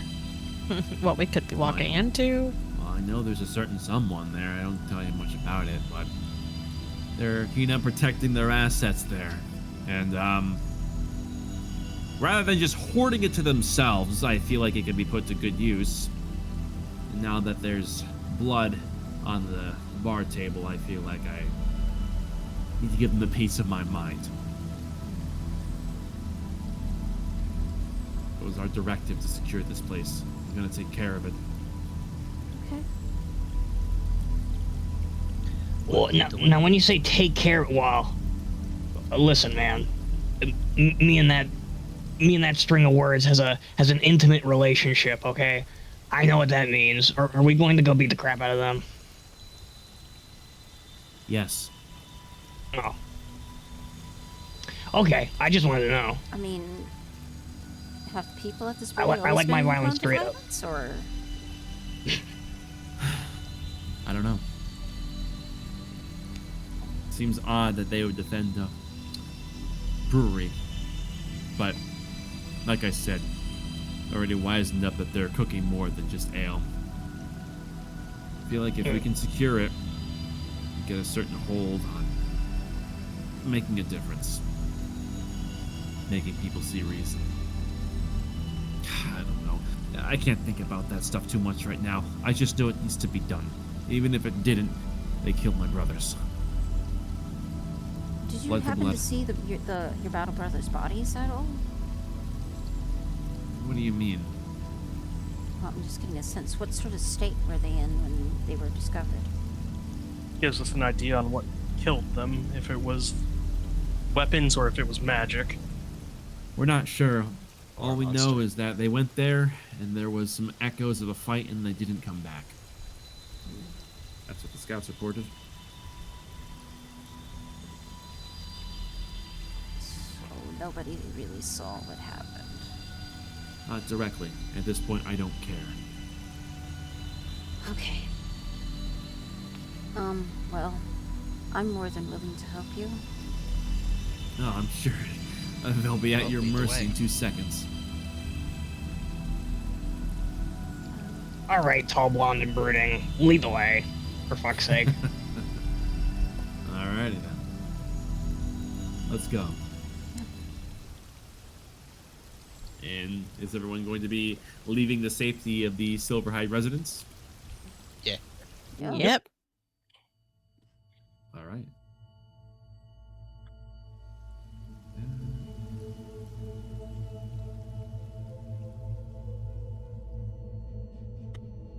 It's about a 15-minute brisk pace heading over to the location of this Beardlock Brewery. Dagny, you have a pretty strong sense of where it is, and you almost seem to lead it in tandem along with Felix.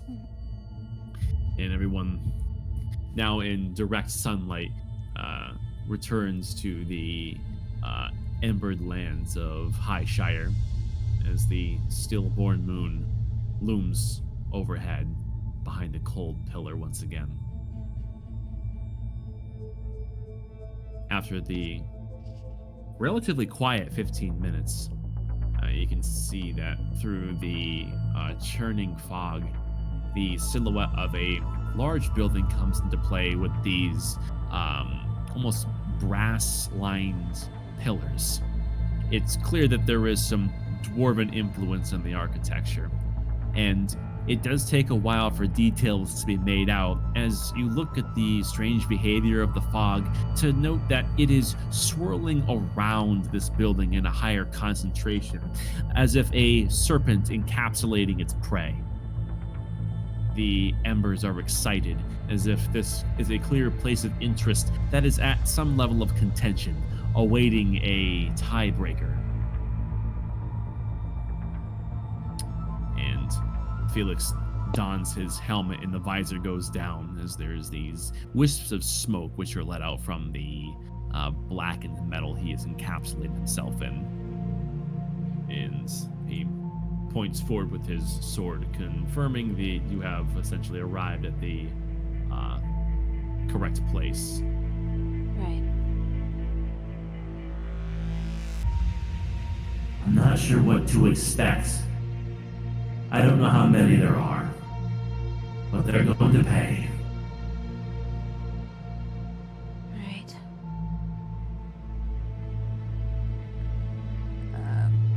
Instinctively, Dagny is making sure that mage armor is cast upon herself. I don't suppose any of you are familiar with the tactics of Shire Guard elite squad formations, so just keep your wits about you. We always do. I make sure of it. Dagny, Good. don't forget to put on your mage armor. I just did. Bruh. I didn't even see that pop up. Damn, I'm tired. Stupid. Nice. Focus up, eyes on everyone.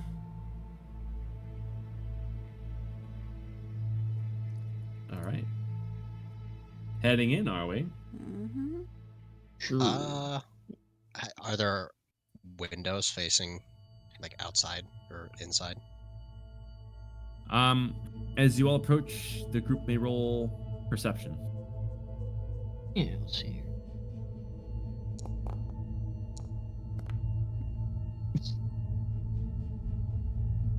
Nice. Aye. Oh, disadvantage. Right. Mm-hmm. Because you're Not tired. too shabby.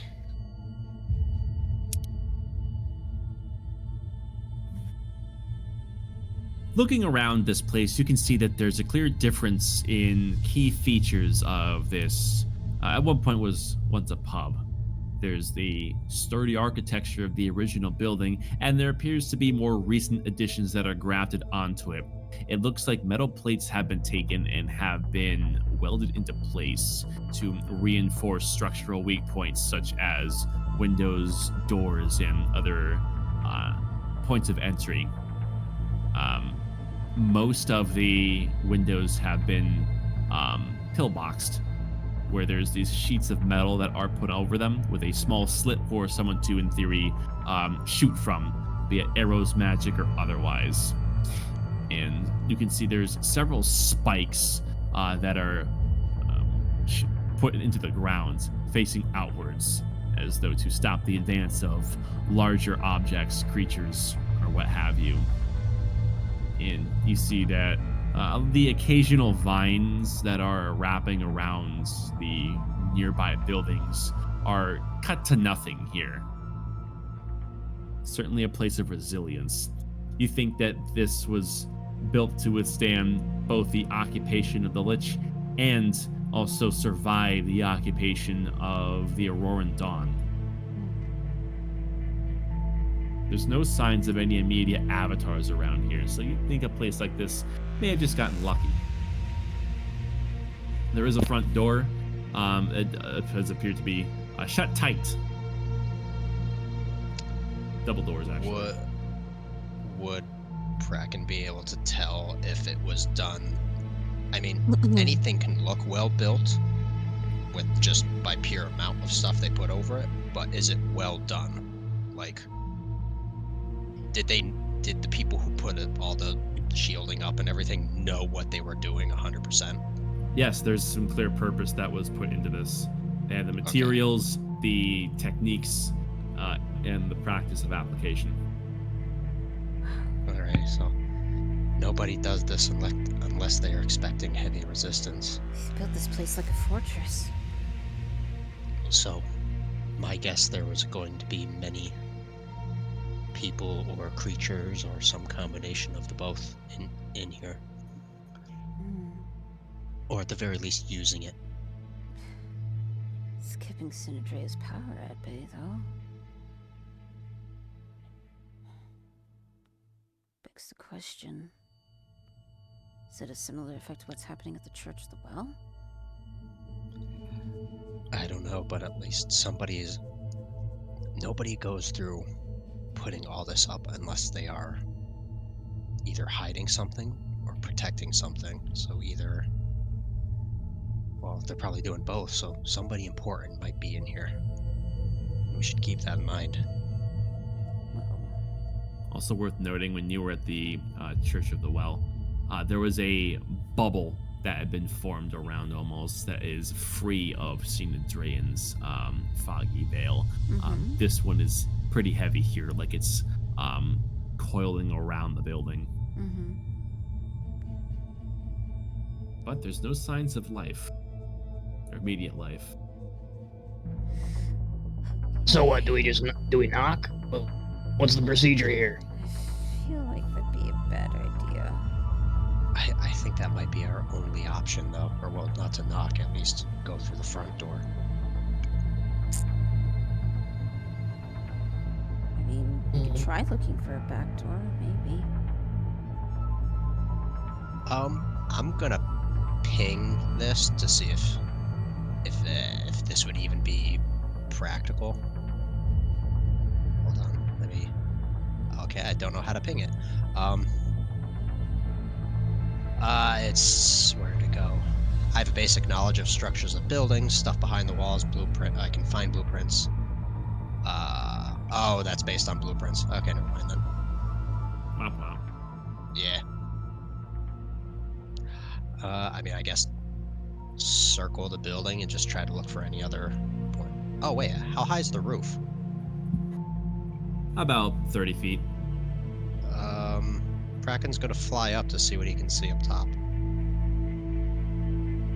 Go to the top and you see there's a pretty like hatches has these like pseudo parapets, and you do see in like the far corner there is something of a hatch that leads down. It is closed up tight and is made of steel.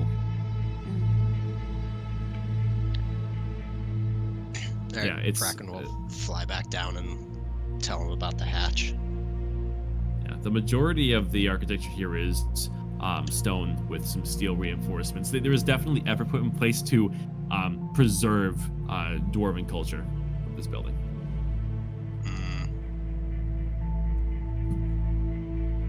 So breaking and entering it is then.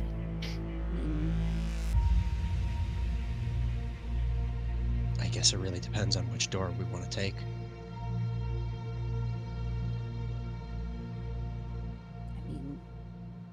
We love I mean, I don't think knocking hurt.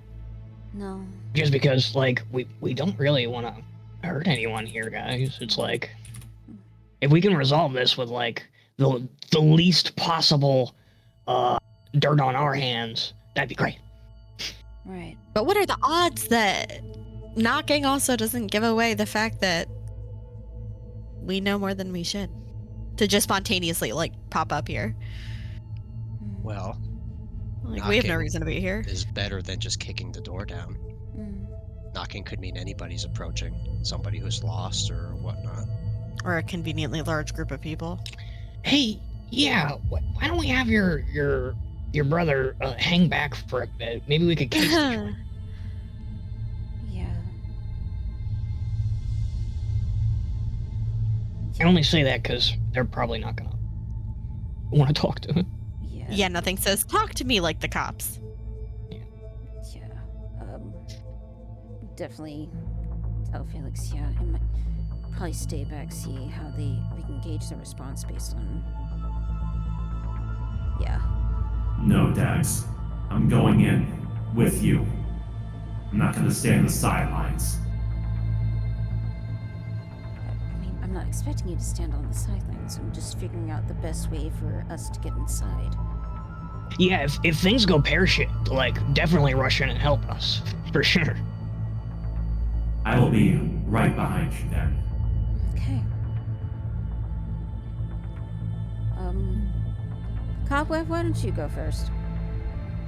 Ah, yes. I'll use my wit and guile to disarm them as he knocks on the door.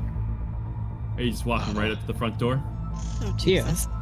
Okay. Oh, I just thought that might be a bad idea.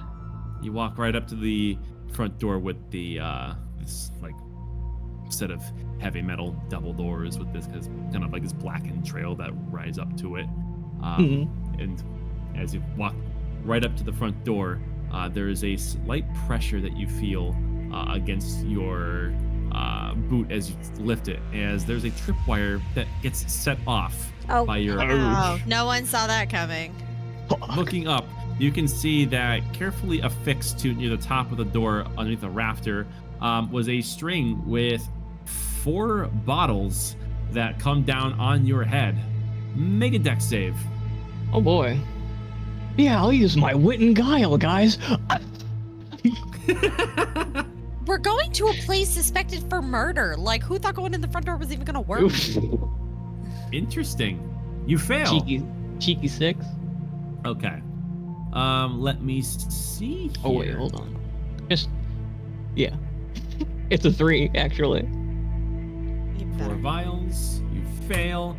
You take a grand total of 10 fire damage as these bottles fall on you, and the glass breaks on contact, and the liquid, as it has this viscosity to it that coats your armor, immediately catches fire as it is exposed to the open air, as this begins to seep into your armor, and you are burning.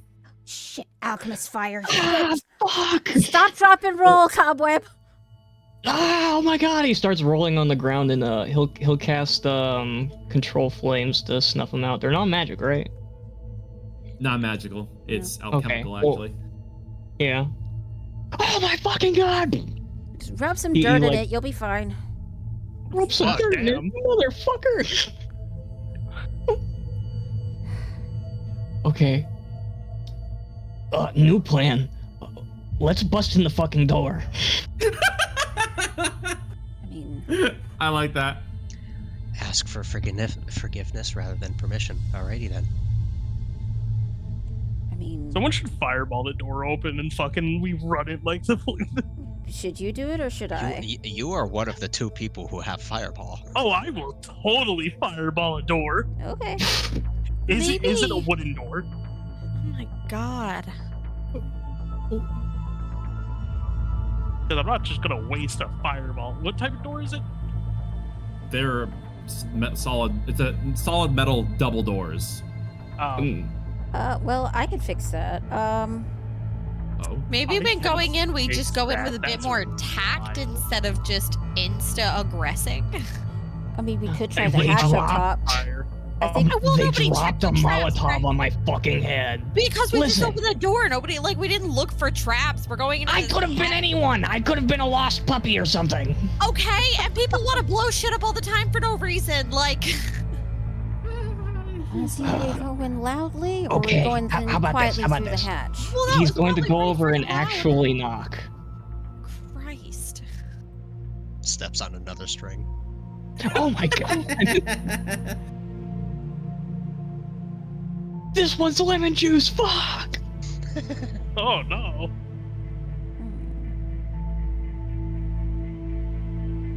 All right. You knock on the door.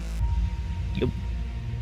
You give it some heavy knocks as your metal gauntlet reverberates against the solid metal.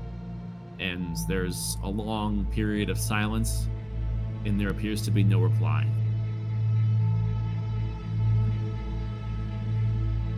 For those keeping an ear inclined, there's no evidence of movement inside either.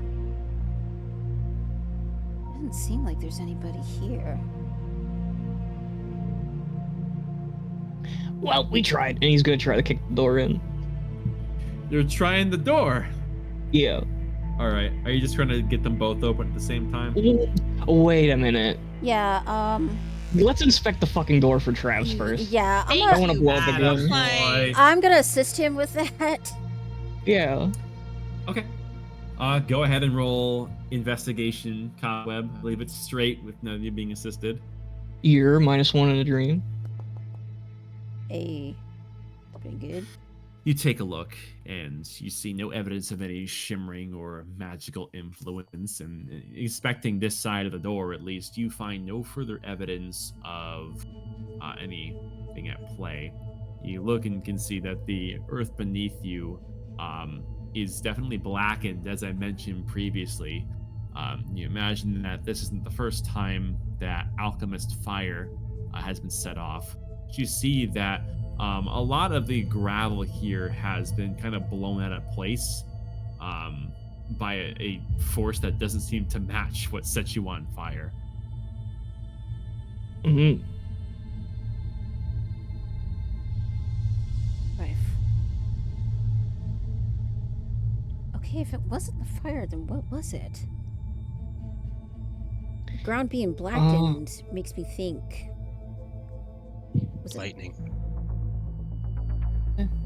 Light? Taking a look further, it definitely, like, there's some charring that's on the ground. Seems fire. But far more than just vials. Like in a radius, sort of?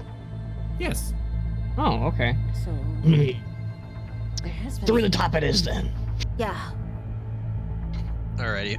Kraken will fly up and just, drop a rope down Yeah. and tie it off on one of the, just something up there.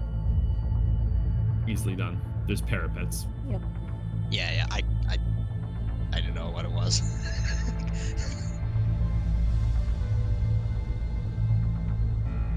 Go ahead and make the climb. Up. Anyway, you gonna come up?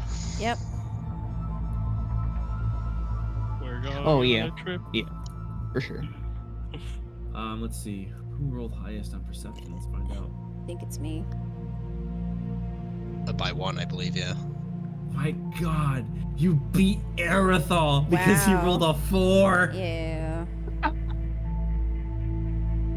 Taking a look out from a better vantage point, Dagny, you can see a little ways into the distance, and wow,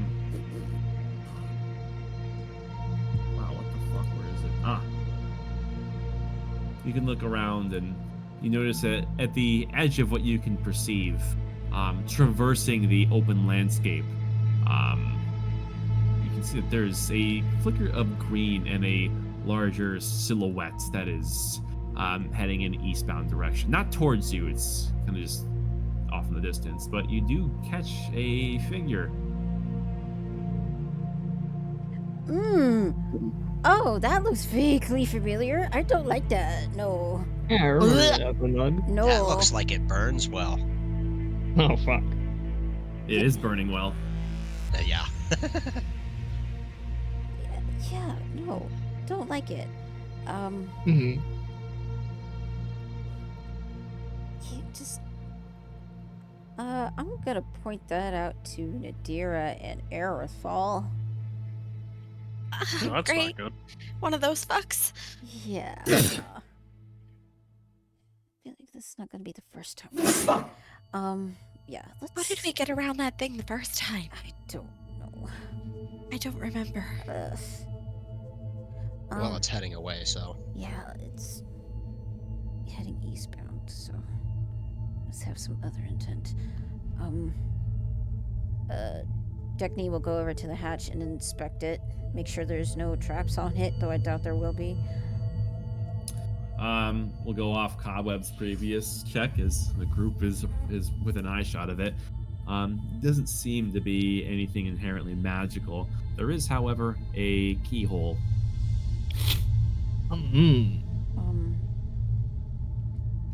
Reckon you think you could pick it? Well, let's give it a shot. But before that, Use your lizardly fingers. let's see if it's even prepped. Yeah, it's fine. Yeah, I'll just cannot maintain concentration on more effects. What am I concentrating on? I ask myself that all the time. Oh, well, I'll just click undo that. So I will detect magic. Ah. Okay. Specifically there is, on like the hatch. with a 30-foot radius. So. Yeah.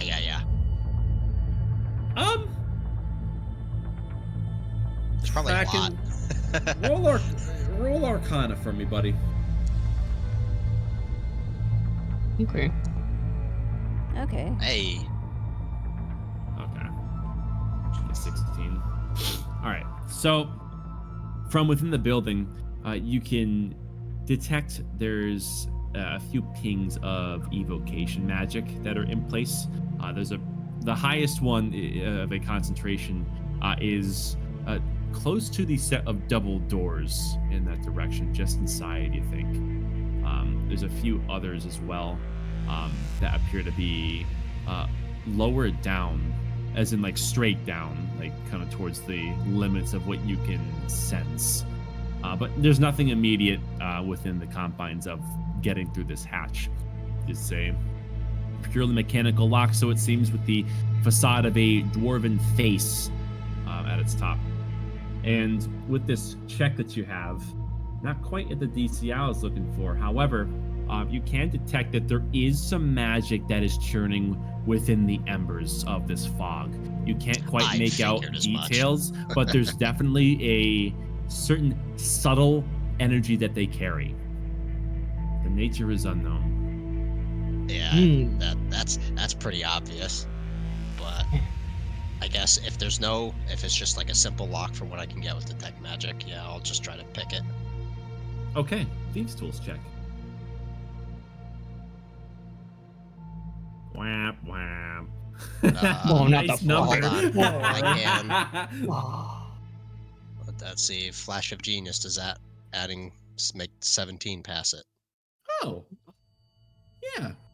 You Awesome. try your hand back and forth with these dwarven mechanisms, and being in Highshire, it's an unfamiliar land and an unfamiliar culture, and you're trying your way experimentally and can't seem to figure this lock out. But then you remember that this does have clear dwarven origins, which you have studied, and apply some of your practice to it with a flash of genius, and there's a click as the hatch is unlocked. Well, I detected more magic from inside, some straight down, so I'm assuming there might be something at the bottom of whatever ladder this leads to. Okay. There's also some on the front door, so just keep an eye on that if we decide to leave that way and something explodes. Right.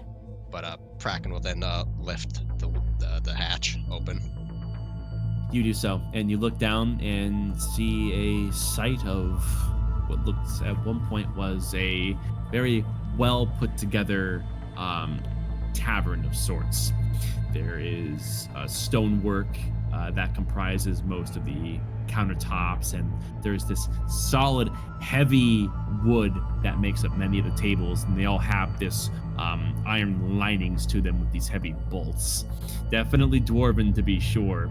And there are these very large keg barrels that line one of the walls, and you can see that as you look down this ladder, it comes to this upper level, which is this wooden loft that has a few side rooms that has this very heavy set staircase that leads down to the main area, and what looks like a back room at the far side of a stone kind of like front end. And facing you can see that a lot of the furniture has been kind of deconstructed, and there is heaps of what looks like melted together metal in these rough ingots that have been set aside. It seems like someone has gone to lengths to repurpose a lot of the materials here, and that's evidenced by what is facing the double doors. Oh. It's a fucking cannon. Oh my god. Kraken will 100% mention the cannon to the group, but so that he's not touching the ladder, in case that's exactly where unless there's just another cannon or something he's not seeing. Kraken's gonna fly and just down it just enough for his head to poke past whatever, I don't know, like the hatch surfaces, and take a better look around to see if he sees any people. Let me see. Why don't you roll perception again? Fresh round doing this.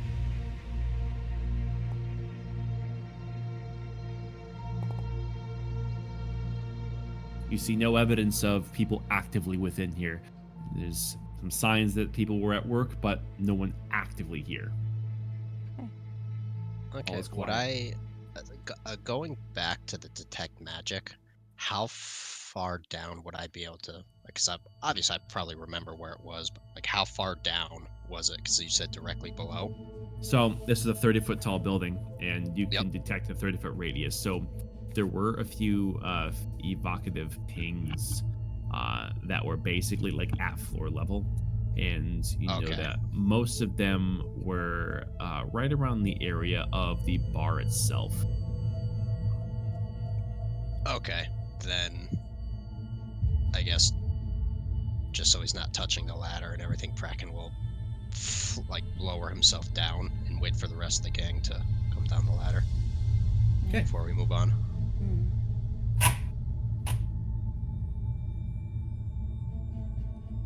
Yeah, I'll follow him down. Why not? Yep. Going All down. right. If we blow up together. We all blow up down here. You all descend the ladder and arrive at the wooden loft without any incident. And Felix takes up the rear, surveying the place. And after a while, he does speak up again. I'm sure those blast marks are from the other flame hearts who attempted entry. Foolish of them to try to dissuade us using fire magic. Yeah. I don't presume that anything of value would be here in the main area. We likely have to get deeper, knowing the dwarven origins. Yeah.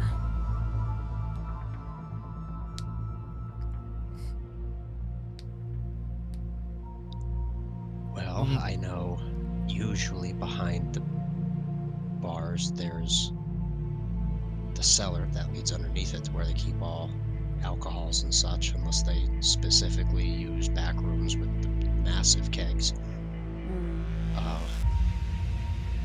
I doubt anything important will be there, because that's just a hatch usually behind the bar area. I would not be so quick to dismiss it. Yeah, I mean, there is a couple spots of magic back there. You have to try all avenues, so let's look. Then I guess so Kraken's not touching any of the floor or anything like that. He's gonna fly down from the loft area, keeping an eye out for just anything really. Going off your check and surveying the place, this definitely is filled with dwarven culture. The stone walls are carved very ornately and depict prominent dwarven figures which are not immediately familiar to you. They tell of stories of carving mountains and erecting large underground halls and giving way to all sorts of dwarven artifice and mighty forging of legendary weapons, armor, and other baubles that legend has enveloped in tales which have yet to be told beyond the stone. And looking to the far end behind this bar area, you do see that there's something of a back way, and there does seem to be supplanted into the ground is these double hatch doors that you imagine do open upwards to a staircase that leads downwards. Well, I guess it's up to you're the lead investigator, so where would you go first? The back room or the underneath the floor? Who are you asking this to? Felix. Okay. Yeah. Descent. Dwarven architecture may be impressive, but it is predictable.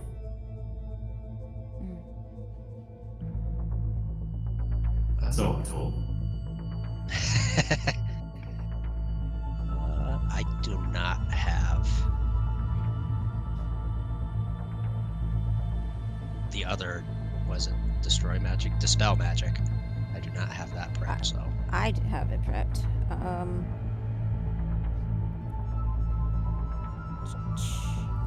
I guess Kraken will kind of point out where the spots were that were behind the main bar area. Okay.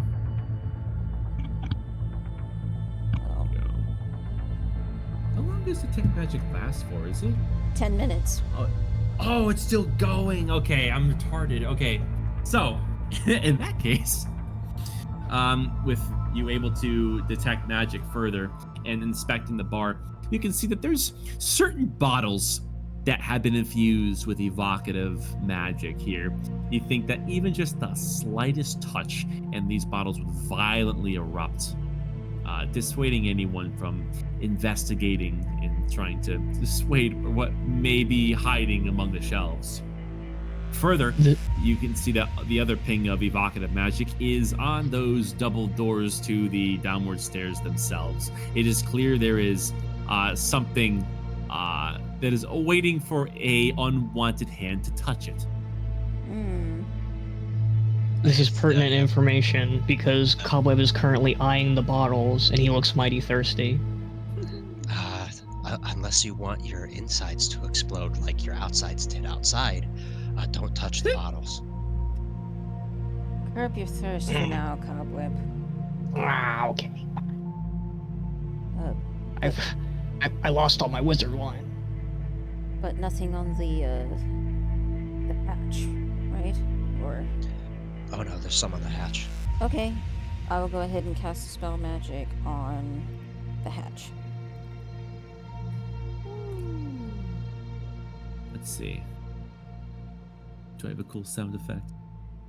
No, I don't have one ready. But there is a as these heavy doors rattle with the magic being siphoned out of them as these faintly glowing doors go mundane. Okay. Are It these definitely doors made- locked? It doesn't look like there's a lock on them exactly. However, when you did dispel them and they rattled, it definitely echoed throughout the place. Well, if they didn't know we were here, they do now.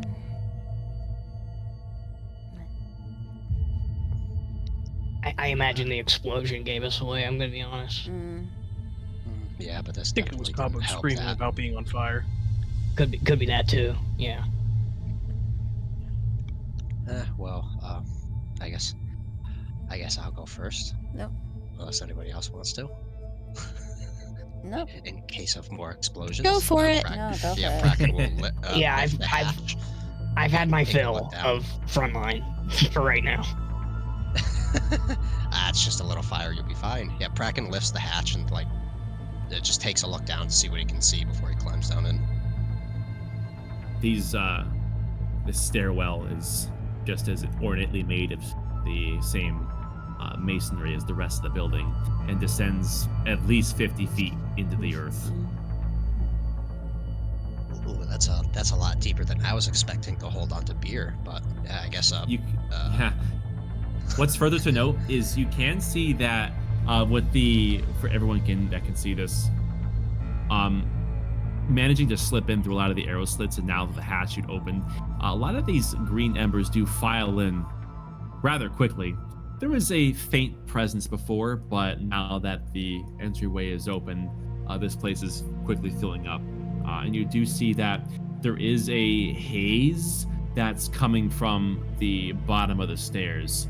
Something is generating what looks like a steamy waft that almost makes the air move like water. Alrighty.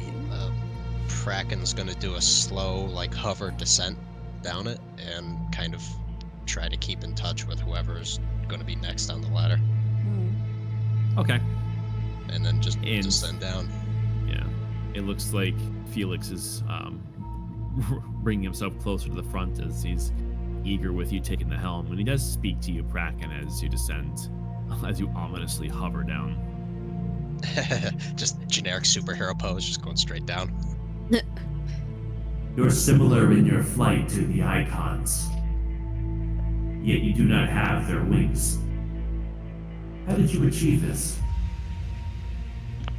Magic.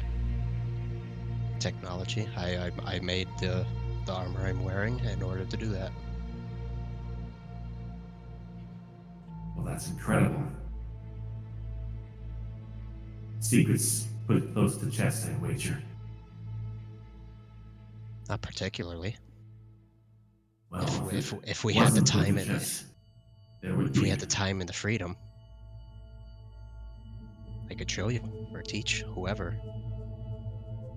It's not really my craft. More so if that was more widely available, I'm sure that the Shire Guard would have implemented that into their ranks. Making the wings for the icons is an extremely tedious process.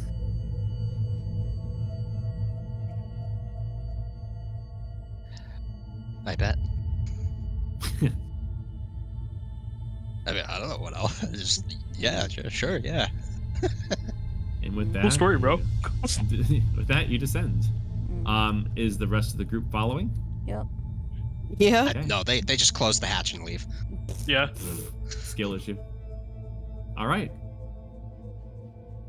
The party of 6 continues down the staircase as the haze continues to swirl around them, with the embers filling the room as you go.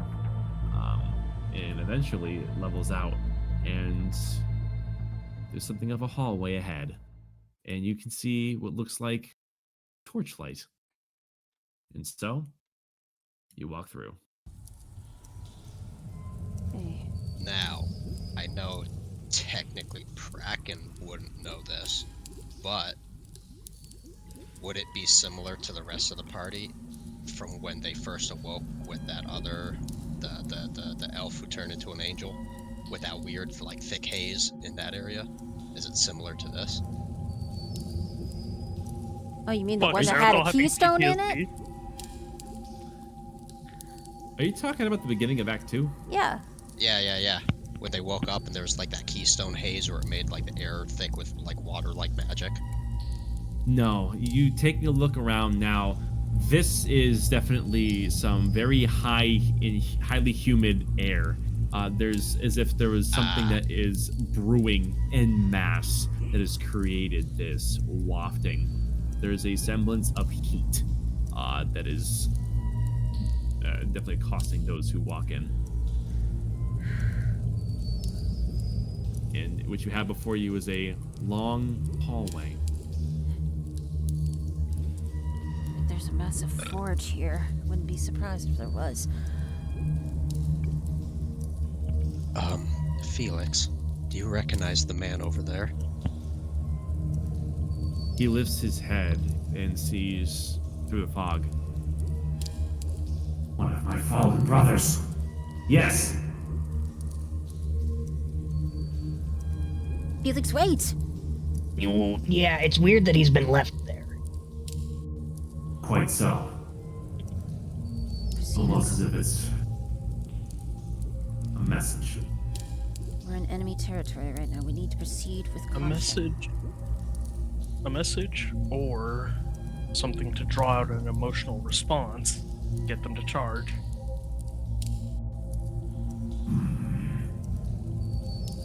For those who are in this hallway, it's 40 feet to the ceiling. And looking up on this wall here, it is 20 feet of stone, and then 20 feet of what looks like this thick grate, for which you can faintly see through, and see that there's definitely a floor here that someone could go to and look 20 feet down at you.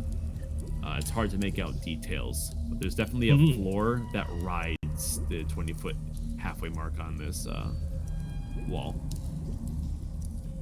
Do you think I should take a look? I mean, yeah, if you can. Yeah, a Kraken will fly up and just poke his eyes out over the top of it. See what he can see. Fly up, and you can make out through the thick bars that there is definitely, like, there's a floor here. This looks like the basin for a large vat of some kind. Oh, great. You look on, and with the commotion, let's see. This is a new area. Just another perception check, Kraken. I don't like any of this. Dookie. Okay, thank God. Oh, okay. Well, You're looking around and trying to get further detail. It's hard with the grate being as thick as it is, as well as the thick mist. You can't get much out of here. However, you have the semblance, like you faintly think that you may hear something scuffling. Before, let's see. That's a crit. Oh no. Oh, cool. Am I getting shot in the head? You hear the trigger pull of a heavy crossbow as through the thick mist, a well-placed bolt comes shooting through the thick air and lands right between the eyes, Kraken. Well, if it makes you feel any better, I have adamantine armor, so it's just a regular hit, which... Oh, thank Jesus! Oh. About to fucking pop his head. Don't know how to accommodate for that, because this is a very special weapon that has special things when it... Let's see. When it crits? Yeah. I mean, I think don't the crit effects still go off? It's just you don't take like the extra crit damage. Oh, I see. Yeah, If just that's the case. any critical hit against you becomes a normal hit. So even if my AC is higher than 20, it still technically hits. It's just like a Okay, really so good shot. I'm gonna assume the first D10 is the regular, and the second D10 is the crit damage, which that effect subtracts. Stop me if I'm wrong. I think Yeah, that's- it would just okay. yeah. So the other effects are independent of that, and we'll look at that in a second. So that's 8, 2, plus that, plus that. Okay. That is a grand total of 18 magical piercing damage. Ouch. Okay. As everyone sees Kraken slowly hover up to take a look through this grate, trying to peer through, and a second into doing so, Kraken? Yeah, you just see that whatever is it? It's an arrow, right? So you just probably see it like ping off to the side. it's a bolt. Well, it's a crit, so yeah. But yeah, sure. Yeah, it just floats down, and there's just like a dented gash in his helmet. Well, if they didn't know for whatever reason through all the rumbling and everything we did, they definitely know now. So much for the element of surprise as if we had it in the first place. Well, In as for Kraken, going off your previous roll, you do hear more of that shuffling that's coming from over here. I probably wouldn't be able to identify like amount of people, where there's just people. Let's see. It was a 14, so. Oh, your wisdom score is 14. Hard to be Oh, no, sure, wait. but you do hear like the faint echoed shuffling of armor. Because of the echo, it's hard to tell if there's multiple, but there's definitely additional movement, and the rest of the part, it does sort of hear this too. It's quicker than the one before. Yeah, there's people back there, definitely, quite a few. at least we need to try and make our grandstanding. No way to go but forward, right? Yep, just watch out for any more grates. Yeah. Or actually, stick close to the wall so that they can't shoot directly down. Yeah, fair.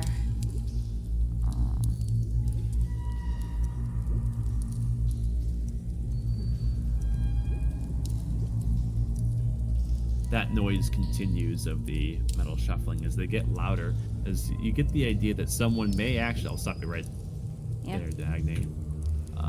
Oh, actually, you were going, what, here? No, I was going right there. All right. Describe your movements. What you doing? I'm basically keeping myself not completely flush against the wall, but close enough that I'm kind of like that my shoulder is kind of brushing against it a bit. Okay. Let's see. Your passive arcana is fucking 20. Yep. Jesus. I think mine's You 19. notice coming from the next Damn. grate, as you're closing the gap, there is a faint lapping of a strange yellow swirling in the air of something that is being emanated from whatever's on the far side of this grate.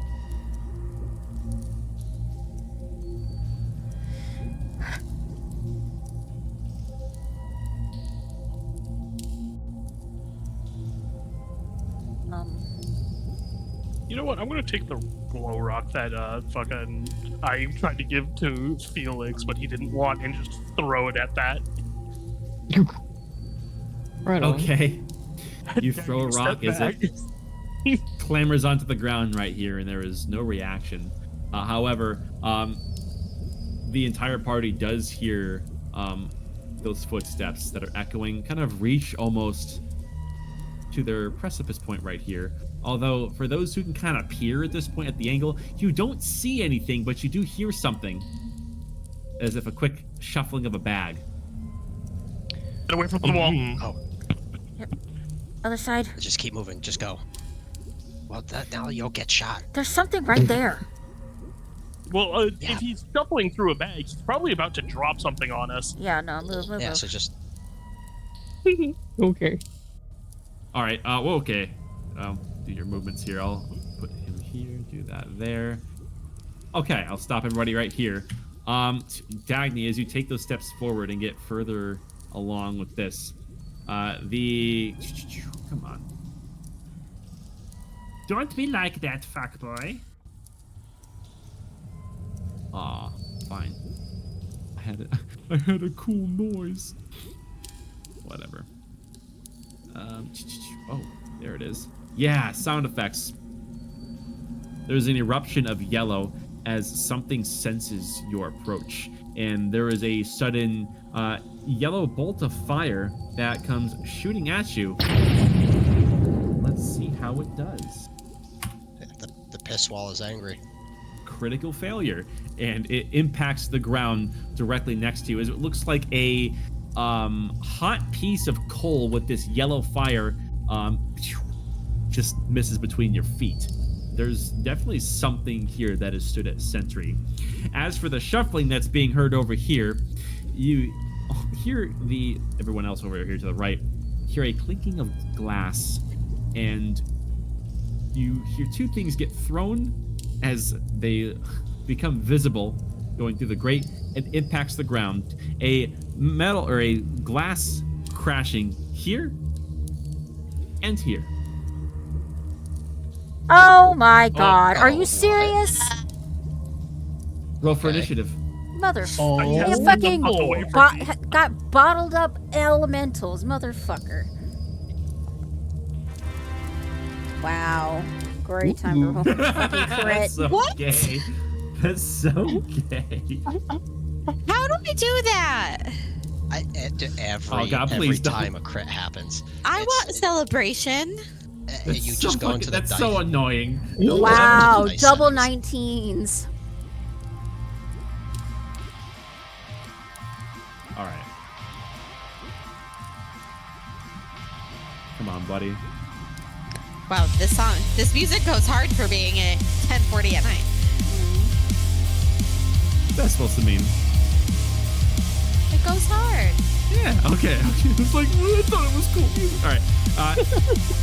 You look as there's an explosion of this water that violently erupts out from where it landed, and a disproportionate volume of liquid manifests into this hateful shape as it eyes the party. Meanwhile, a blooming fireball takes a rough, monstrous shape as you hear this roaring heat gurgle and does much of the same. Their intentions are not friendly. Kraken, your go.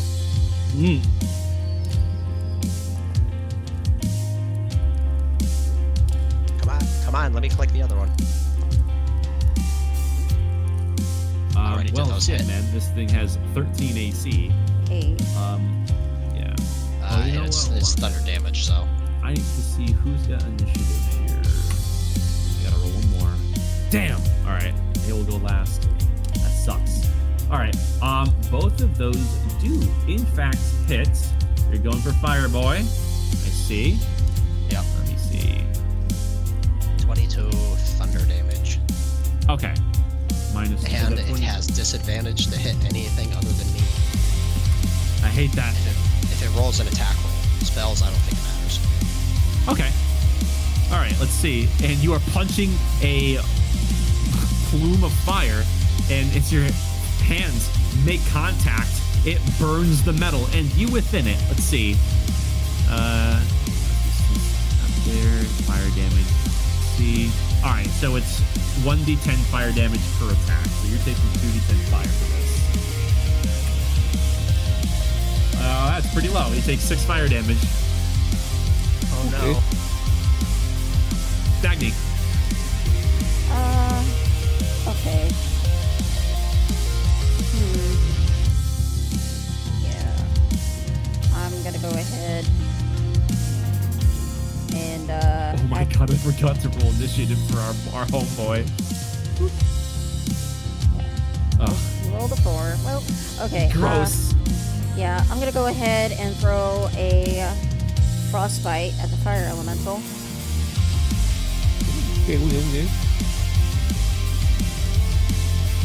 Okay.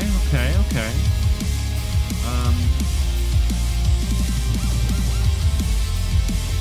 You have to make a con save, I see. Let's see. It should be pretty good at this. No, it's not. Alright. Takes that full damage. Damn. I'm gonna and Next roll. I'm gonna risk the attack of opportunity, and I'm gonna back up. Alright, it will take it, and it will roll a disadvantage. Let's see. Everyone's rolling with disadvantage tonight. There's a whiff of fire as it misses you wildly. Alright. Alright, that's my turn. Aerithal. Oh boy, there's a water boy in front of me. Yeah, oh yes, there is. I don't like that. I would like him to not be there. Fuck it, we've all. I'm using the knife. I'm gonna cut water. Hell yeah. Okay. Okay. You cut water. Let's see. Okay, it's magical, so it takes full. Good hit. We're gonna Anything else? Here. Gotcha. Okay. Cobweb. Wait, what? Alright, let me see here. What was that got? Oh, it was Kraken that took damage from fire. Yeah. Yeah, you're punching water. It's not so aggressive. Kraken. Right on. That's my bonus action. You're healing. Cobweb me. is going to pull out the tide cutter and get to work. Ooh. Oh, Let me see no. here. 1, 2, 3 attacks. Hiya! Ooh, and there's a crit. Nice. Nice. Ow. Ow. All right. Okay. This thing does have a water susceptibility, so for every gallon of water splash, it takes 1 cold damage. I don't think there's a quantity of water that's coming out of Tide Cutter by default. So. I mean, he's using the like when he uses it, he draws it and like uses the water from the water skin. I don't know how much a water skin holds. Probably less than a gallon. Yeah. Yeah, it's like a couple of cups, I think. Let's call it we'll round it to 1. It's something. Right on. As it quivers in pain. All right. Did not like that very much. Nadira. It contains 4 pints of liquid. It's such a weird experience. All right. I'm gonna draw. How big is this?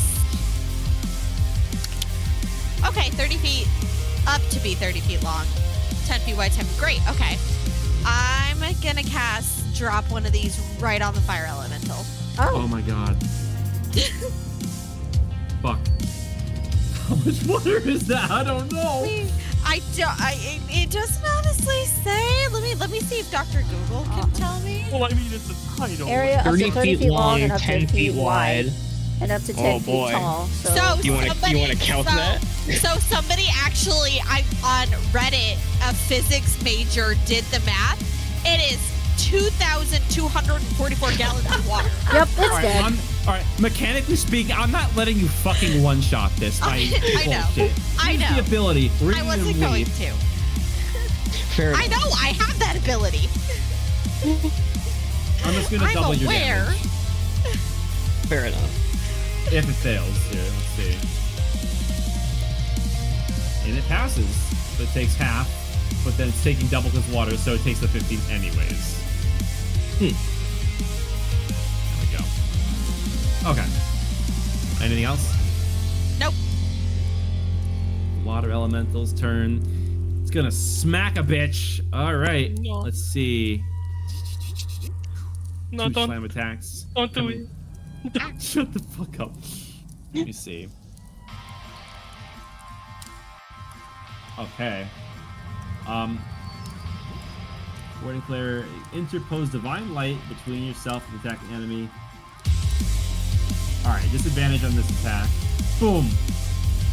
It can't get much worse than a 2. It will miss.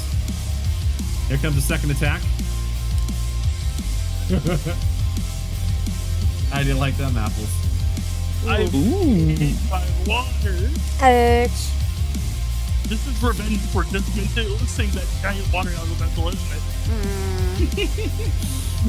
This thing comes at you with a watery fist for which you blind as it comes for this, and the radiant light kind of shimmers throughout it as it's refracted, and with that, it moves strangely in reaction, leaning into its second punch as it clocks you upside the jaw. All right.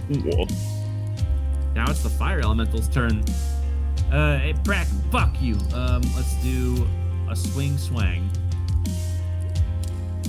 Alright. Nope. Don't even worry Try. about it. Don't even worry about it. Nope. That's fine. Because you have like 30 AC. Okay. 22. Let's see. Felix is getting a surprise heavy crossbow bolt from up above. This gets advantage. Are you trying? Another crit. What the Oh, fuck is fuck. happening? Could I bounce that one onto me? This is a okay. So you can't see. It's surprise. person. Yeah. It is Fair. surprise for reasons that are not yet obvious to you. Jesus Christ. Yeah, that is 15. Ah, shit. That's a very low roll. A measly 15 damage Okay. as this comes whizzing from behind, and this heavy bolt implants right into the burned armor. And he stumbles. Hey, watch out for that. Wow. It hurts a lot, and he's gonna point to the passive dead with the gash in it on his head. Not from the crossbow bolt. That's where his mom dropped him. We must not fall. We must not fail. All right. Felix's turn. He will draw his charged sword. And let's see. All right, and those aren't useful. He is going to make 2 melee attacks towards the fire elemental. For a 20, dirty, and a 20, dirty. All right, fuck yeah. Boom. And then boom. And fire body, so 2d10 fire damage is coming towards Felix. Ouch. That's 13 more damage to him. Okay. Halved because he resists fire in this armor. So I actually have to give him 6 HP back. Ugh. Fair enough. Come on, goddammit. Plus 6. Come on. Kraken.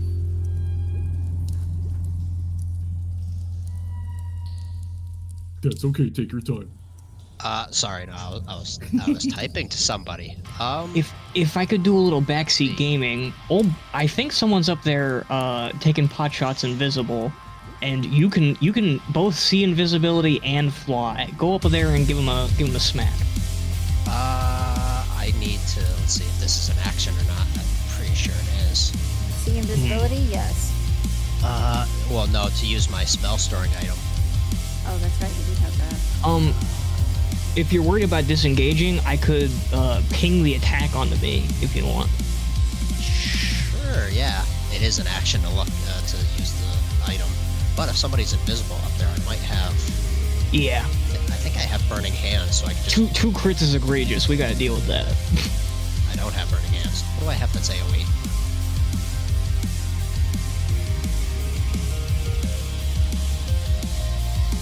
Oh, I can Thunder Wave instead. If we're not worried about sound anymore. At this point, yeah. Kraken will fly up to the grate and just Thunder Wave whatever's behind it. Oh shit. Okay. He's gonna. Yeah, let's do it. No, 3rd level. You do so as your thunder wave goes passing through the grate. All right, this is going to be a con save. Oh my god. Oh yeah, I forgot that potion's in effect. Okay. That's a failure. All right. Alrighty. 19 damage for the voyeur up in the corner. All right. 19 damage. As you see a puff of dust as a unseen figure impacts on the ground here, right here. Oh, would I be able to see him? Did you do your see invisibility bullshit? Well, what if he took damage? Isn't that doesn't damage undo invisibility? Nope, not this one. A greater invisibility. or an artifact or something. Yeah. No, I have to use. It's an action to use it, so maybe next turn. Yeah. And 5, 10. How high was the grate? In order to get to the grate, it's 20 feet. I guess I'll drop the rest of my movement then down. Drop so 20 feet. Well, not 20 feet, just however far my movement could go, so I'm not standing right in front of the grate and just getting shot. So, like 5 feet. Yeah. Alright. Harder to get shot, but whatever. Yeah, alright. It's something. It's next to the wall. Okay. Jeez.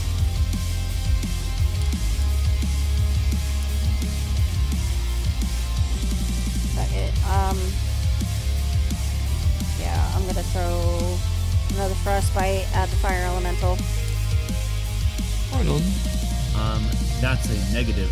Oh, wait a minute. It's not your attack roll. That's a damage roll. It's gotta make a con save. It passes. Saber suck? Yeah, it's a saber suck. That's fine. Alright. Whizzes over its shoulder. Okay. Anything else? No, that's it. Erythal. I don't like that he just fucking punched me in the face.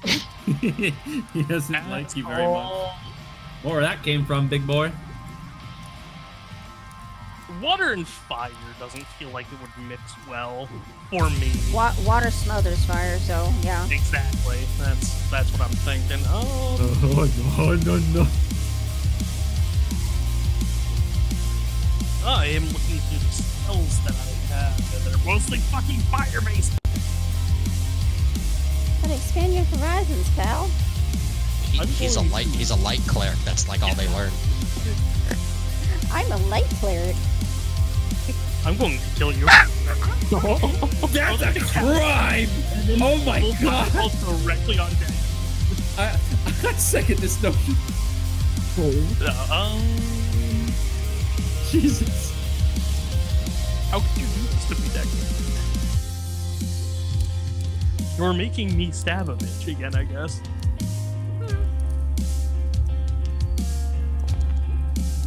Seven. Yeah. It takes a disgusting number of damage.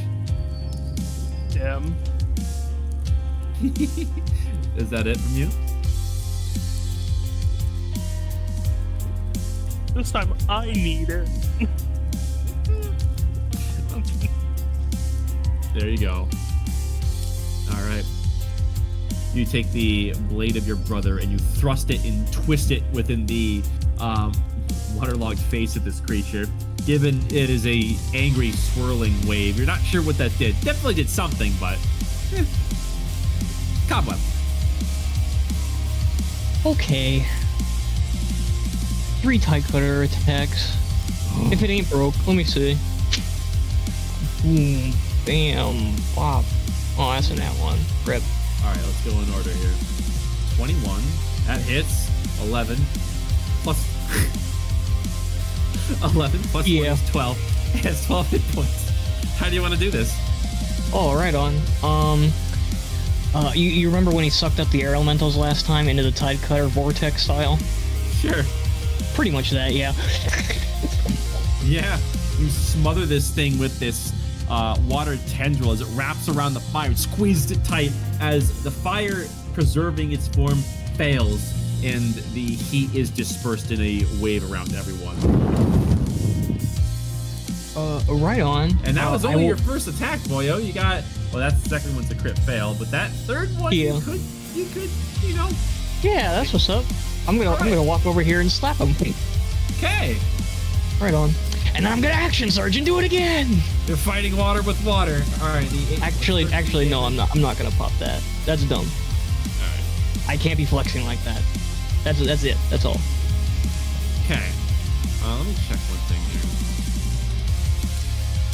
Oh wow. All right. I forgot that happened. Okay. Stay tuned. Nadira.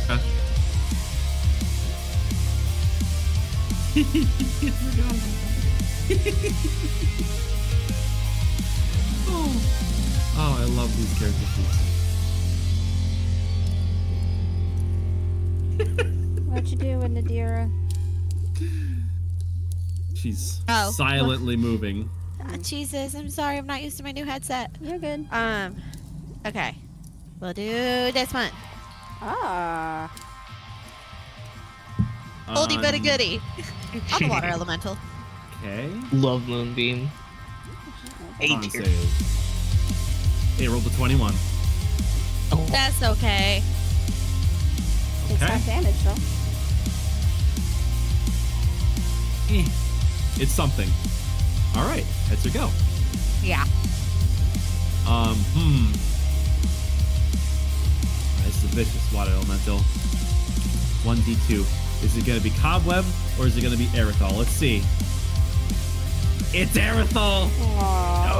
No, it's not. Let me see here. You fucking asshole.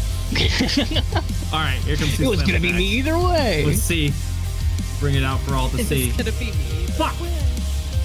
All right. Let me see. What is that? Is that directed onto you? Yeah, that's gonna hit. All right. That's a 26 to hit you, buddy, for 19 damage. For sure. Let's see.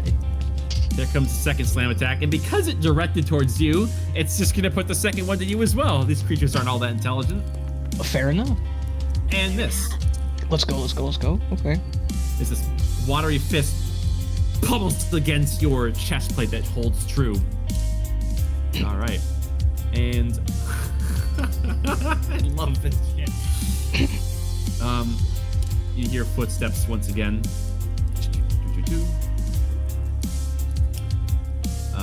Kraken's 5 feet below. Shooting angle, no. Can be seen, yes. Barely though. We're gonna do this spell. Use concentration even though it is used. Okay.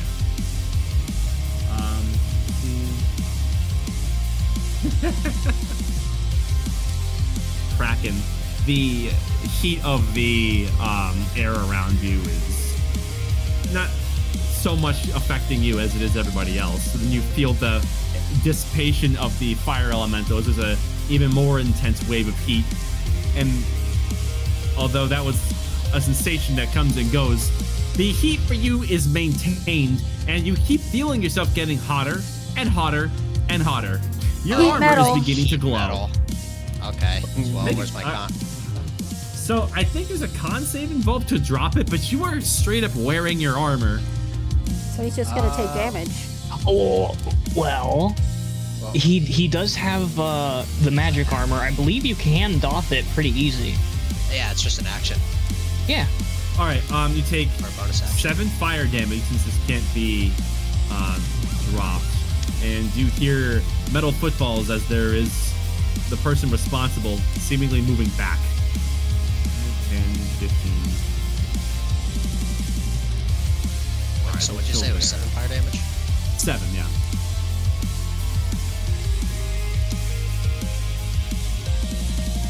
Yeah, already. Okay, let me see. Let me just double check how this works. Fire damage when you cast it, we did that. Use it once. Okay, so on their turn is when you take damage again. Yeah. And you're wearing the object, so I could just hop out, but that's, like I said, an action, I think. while you're in it, it gives you disadvantage on attack rolls and ability checks. Yeah, Understood. Yeah. Okay. I have just but one question, D-Man. Yes. What did their voice sound like when they cast heat metal? Let me see. Because I'm pretty sure heat metal is a verbal.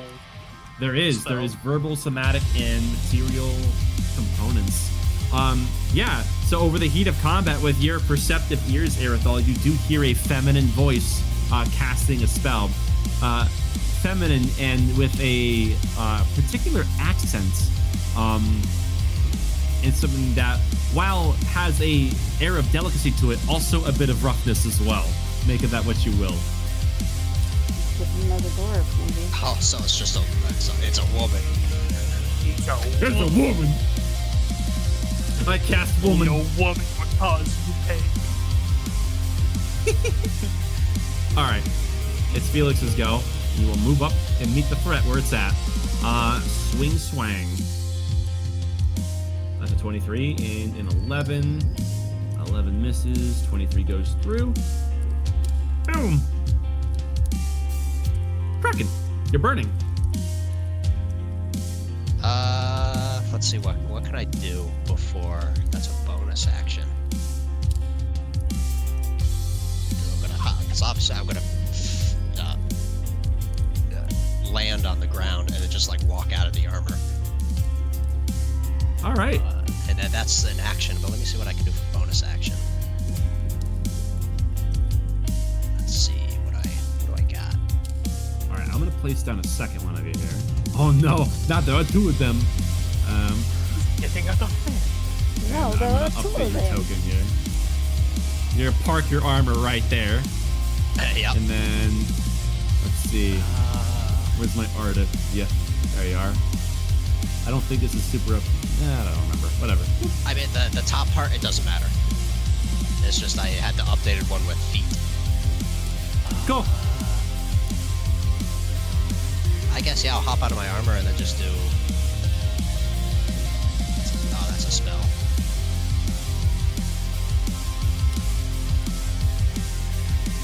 Nah, okay, yeah. I just hop out of the armor and I guess...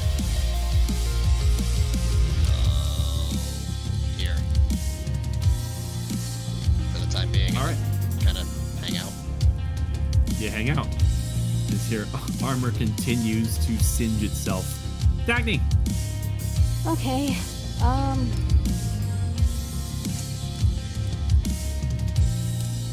I'm gonna throw.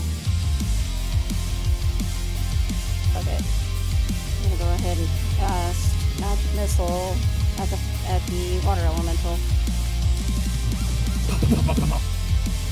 All right.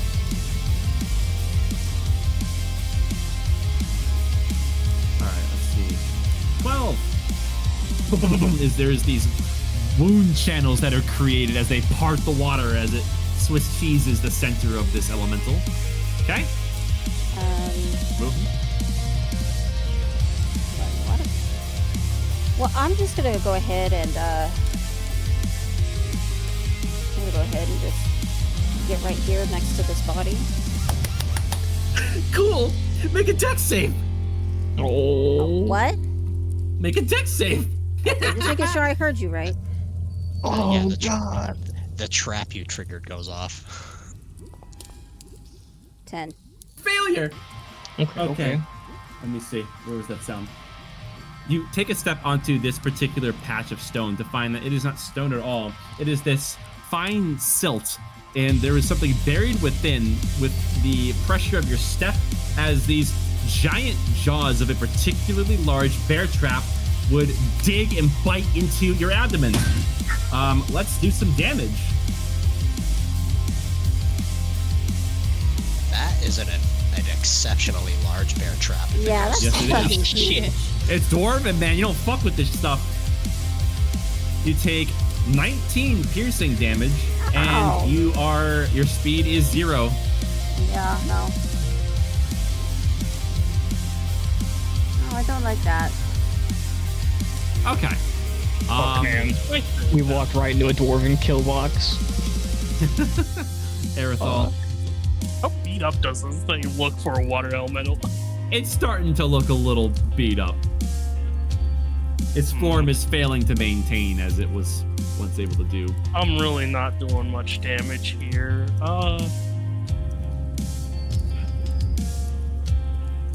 Let's see. Making sure that she's actually within range of this. You're not in range of this, fuck. What were you gonna do? Freedom of movement? I was gonna fucking healing word her, but I mean, Oh, I can do that. fuck it. I'm gonna look at Cobweb together and give Cobweb the help action. Oh yeah, let's fucking go. We're doing our combo attack.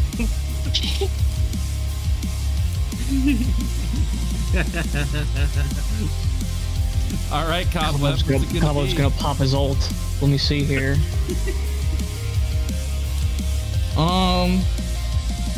Yeah, Just I'm imagine going to Dakota's do- face swirling within the waves. you piece of fucking shit! He brings down the Tide Cutter. He's gonna make 3 attacks. I could also do something silly, but I won't do that because instead I will Aura Burn the first one. Ooh. Let's see here. Just a heads up, because I did give you the help action, one of those attacks gets advantage, I think. Right on. Yep, just the first one. Well, hey, good thing you're aura burning on it. Okay, hold on. Not a crit, damn it. Aw. Okay, that's fine, that's fine. I'm fine with this. Oh. Wait, wait. Do I need to roll all of the d6s, B-Man?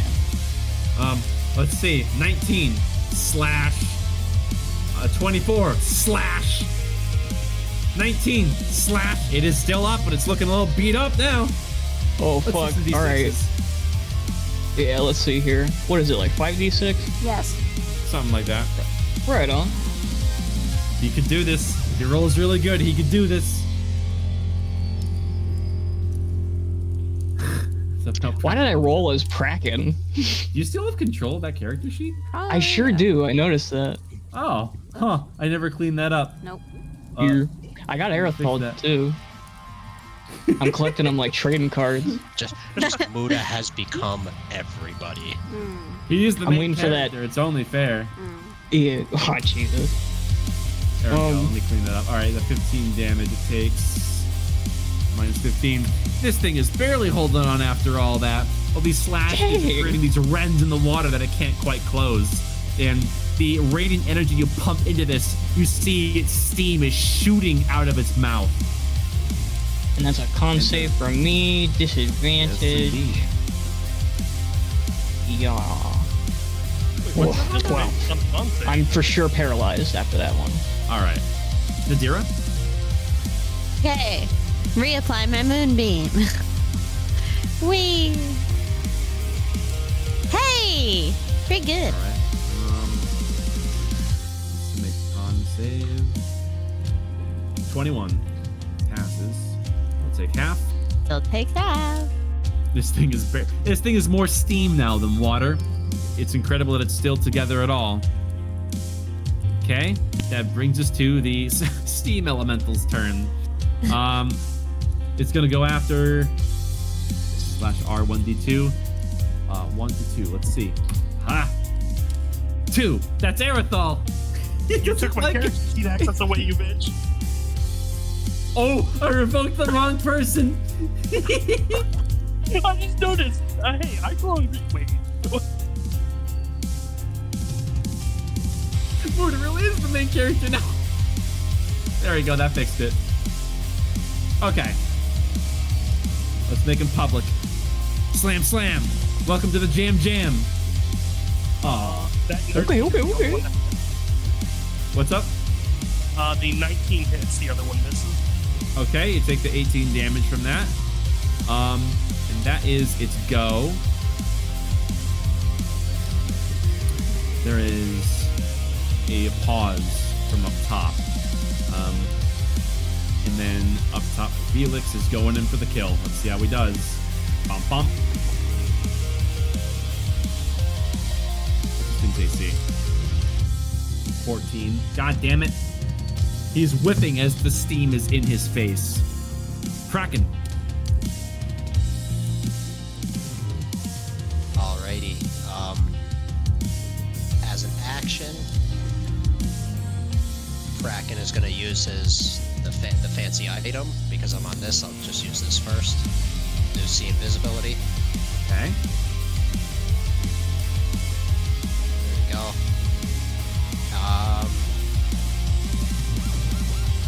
Guess if it's still it probably looks pretty hurt though, right? Oh wait, I can't. This do anything. thing No, is done. impressive. It's still together at all. I guess. Oh, I'm gonna stop you there. That's fine. That's fine. I'm within The reach. fucking Activated thing my is trap still there. card. Am I getting hurt? Shit. Yes, you are. If crit. What? Why is the water elemental hitting me for 20? It's not hitting you for 20. It's It's a selected token. Doesn't matter. this thing. All right. Well. As a shoot of this yellow fire, as there's this flaming coal that comes shooting from the grates and hits Oh, you that's fine. dead in the back of your head for a total of. Oh, that's right. It's a crit. I'm gonna add this. Oh, he's not wearing armor. Fuck.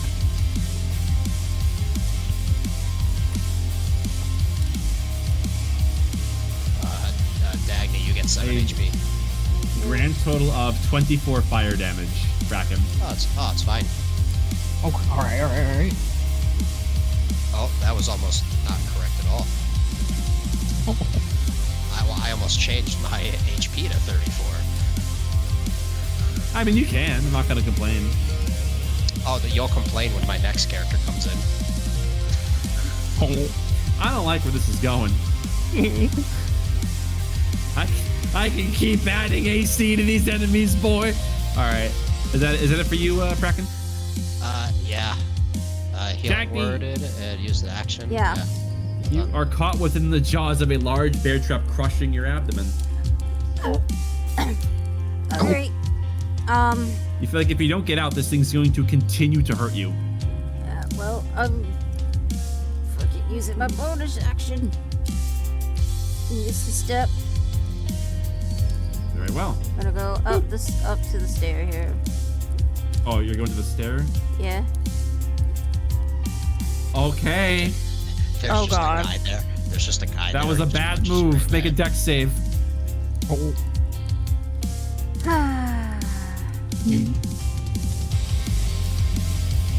And I'm also going to pop in. What is it? My arcane deflection. Where is it? Fuck is it? Fuck is it? There it is. Give me +4 to that.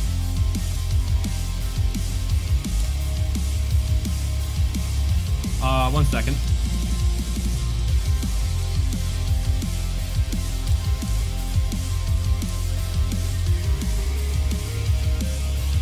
Wow, Dagny, that was a bad idea.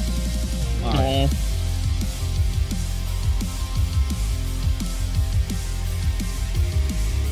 Failing to notice, I could screenshot it if you want. You literally landed right on the fucking trap tile, as there's a trip mine here that is connected below to a series of explosive barrels beneath the staircase. And failing to notice them, what was your total roll? 19. You succeed, we're taking half of 10d10. Oh my god. That is 49 fire damage. Rounded down is 24. Ow. The stairs collapse, and you are sent flying. 5, 10, 15, 20 feet. And this is a 20-foot drop. As you land hard, you're taking additional damage from that, which is 6 bludgeoning damage as you stick a rough landing and fall prone. Oh wow, if it wasn't for that falling damage, I would have been at 69 health. Aw. The stairs here are destroyed. Anything else? What do you think, B-Man? What do you think? I don't know. Oh, This is just a shit. bonus action. My god.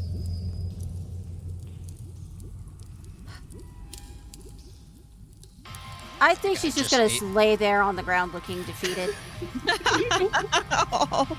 It's just And 8 I will turns just and use then I my can action to fly. be a dodge action from the floor, so that'll be my turn. Okay.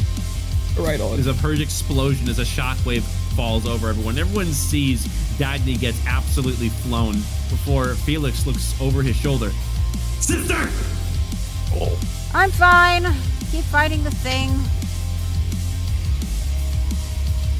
She gives a Just on the thumbs ground up, doing- flat on her yeah, back. Terminator Yep. thumbs up, yeah. Aerosol? It is my turn, isn't it?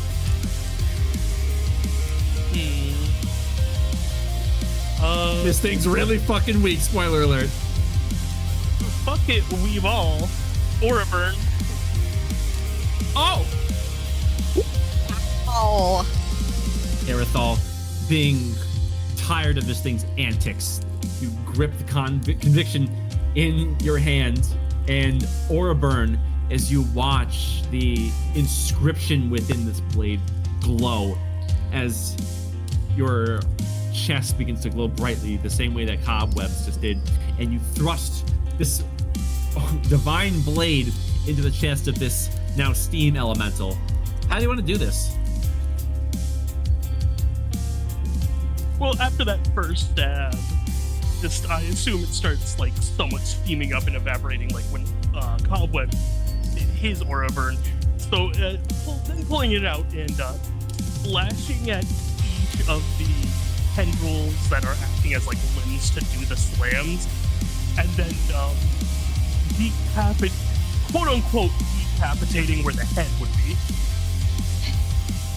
And this thing evaporates. And same time.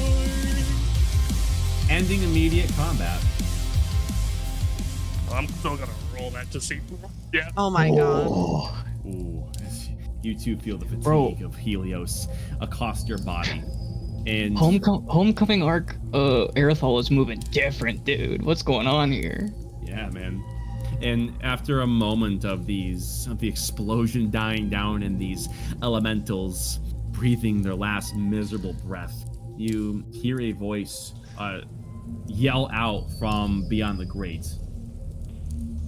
Burn in the hells, flame hearts! Not all of us are flame hearts, stupid. We just wanted to talk.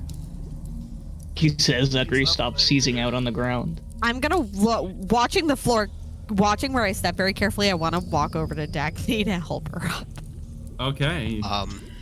As a random thing to point out, wouldn't they notice that Cobweb is wearing like the big fancy armor of the? Nadira, Yeah. you are getting an attack coming your way. Yeah, the Okay, vent go is for still it. there. Yeah. Whatever. Be my guest. Let's see. I'll runic shield it. It's got disadvantage. I mean, I'm not. Don't even need to use that. Roll No. 16 versus your AC. Right That on. misses. Oh, That no, it. No. that is your Yeah. AC. beats Okay, it. runic shield. What is runic Yeah. shield? Remind me. It's it just gives it disadvantage. Let me see All here. right. I'll ping I'll you. roll again. Mhm. Ah, Yeah. it rolled another 16. Wow. What the fuck? All right, This is a canon event. Can't do anything about it. Nadira, you are struck with 16 fire damage as It's a quite flaming, literally a as a cannon. coal with this flaming yellow fire comes shooting at you and hits center chest. Okay. But you're free to move. Okay, dokie. I keep going. It is what it is. Nadir walks through that shit like the Terminator. Yeah, you're just like, wow. Look, right, the whatever. elementals are only fun when I get to drive, okay? Yeah, so you think. I guess Kraken's just gonna wait patiently by his armor for the minute that it takes Alright. heat metal to go away.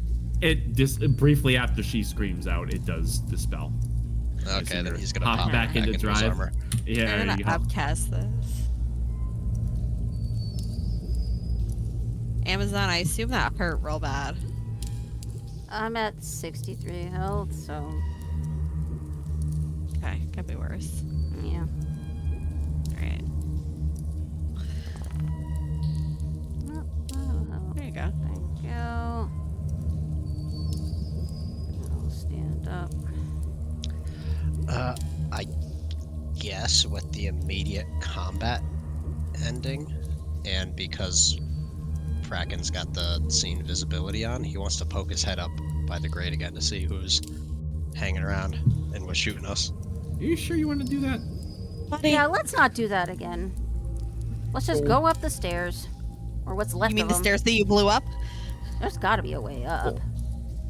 I can fly. Fly boy. Hey, how's it So you going? did- Put some rope down for us. All right, Yeah. with you flying up high, Kraken, Yeah. you're able to circumvent the magic that's happening right here. Yep. It is still flying, still flying. Oh, I cannot. There. Movement collides with at least one wall. I love colliding with balls. I'm gonna stop you from like triggering like 20 more traps over here, Kraken, because I would like to end the session in a few minutes here. Okay, Oh, well, he's fuck. flying anyway, so Damn. I was just gonna peek around the corner. Oh, all right. But if that's Well, too I mean, much. you can see there's an upcoming room here, but Yeah. Oh. Man, the thing is, when you go into a kill box, you're not supposed to go the intended route. You gotta make your own way. We gotta figure out where. You can see that there's a glow from something just beyond the grate there. Yeah, it's probably another one of them cannon things. Probably, yeah. Also, for shits and giggles, because I totally forgot her brother was there, I'm gonna cast Cure Wounds while kissing Dagny. Oh my god. Aw. Gay. Which one of you has that? Thank you! I expect look- it now. I'm conditioned. You look over at Felix, and you can see that it might as well have been not doing it at all. His gaze is focused on the dead flame heart. Gaze. Stealing his Alright. nerves, he walks forward and braves the assault. Let's see how he does. Critical failure. It misses as it just misses his step as he quickly strides forward. Is it? Okay. So is Closing it the activating gap. on these tiles? It seems once you No, get to it's within like a certain this. radius, Yeah. yeah, that's what it seems I was to gonna be. say, I think I was wrong here. Had I mechanically use the dodge action and just sprint through it? Sure, it'll attack Fast with as fuck, disadvantage. boy. Yeah. Okay. 19's Yeah, my AC. it missed you. Over your shoulder. Ooh, God. No, Foundry. That is not what I meant to click. I could do something silly, but I'll just run through too. Fuck it. Yeah, as he's approaching, I'll say, Let's see. yeah, Miss. that body was definitely meant as bait. There was a bit of a fire trap on top, right next to that tile there. You don't say. Cruel bitch. We will share the fate that she gave to them. We will return in kind. She said bird in hell, flame hearts. Did the flame hearts do something to this place? Not yet. Oh fuck. Yeah, my guess it's just a general thing that she's just aware that the flame hearts are going to be coming for her. Well, if this is the one that not only assassinated your group but has been killing other pods, then she must have something against the flame hearts in general. She must have something to hide, which we know is this place. So did you know the bloke personally? This one, no, but one of my other comrades that died here, yes. Oh. Well, We fought during the reclamation together. war buddies. I get it. Well, there's still a chance he's kicking. If he isn't, we can simply bring him back. Right. The spark of the iris brought him once. We can do it again. Death is only a setback.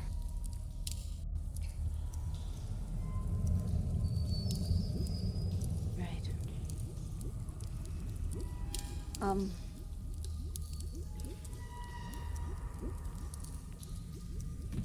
Seems even touching the ground is probably dangerous to us. Kraken can just be sort of the eyes before we can approach anything. This one is using... She's using a lot of subterfuge to try to deter us. What? Right. I did have this prepped. What? Oh no. That wouldn't work at all.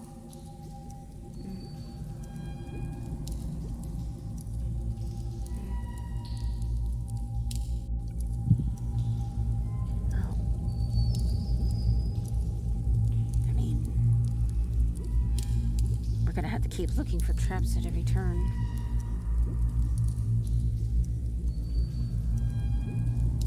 Sounds like fun. Yeah, no, it fucking doesn't. Could somebody please cast Detect Magic? I think Kraken's the only one that can do it. For fuck's sake. It has passed, but I can cast it again. Please. All right. But I feel like we're probably gonna want to end because it's 11. Yeah, for Yeah, sure. it's a good way stopping late. point right here. We'll continue the dungeon next time around. But yeah, we'll end it here. Hope you guys had fun. Hell yeah, man. We were overdue right. for a classic dungeon crawl, you know? For sure. Bomb. Another bomb. I'm just waiting for the rolling boulders, dude. I'm waiting for it. Our Indiana Jones moment. Yeah, let's not. Good idea. Oy vey. So yeah, All next right. Tuesday and the next Tuesday after that, I am working. Okay. Right on. They all these after hours events. There's 7 days in the week, and they chose a very particular day of the week twice. Assholes. So whatever. Yeah, Next you time, hate to see it, man. next time is the 16th.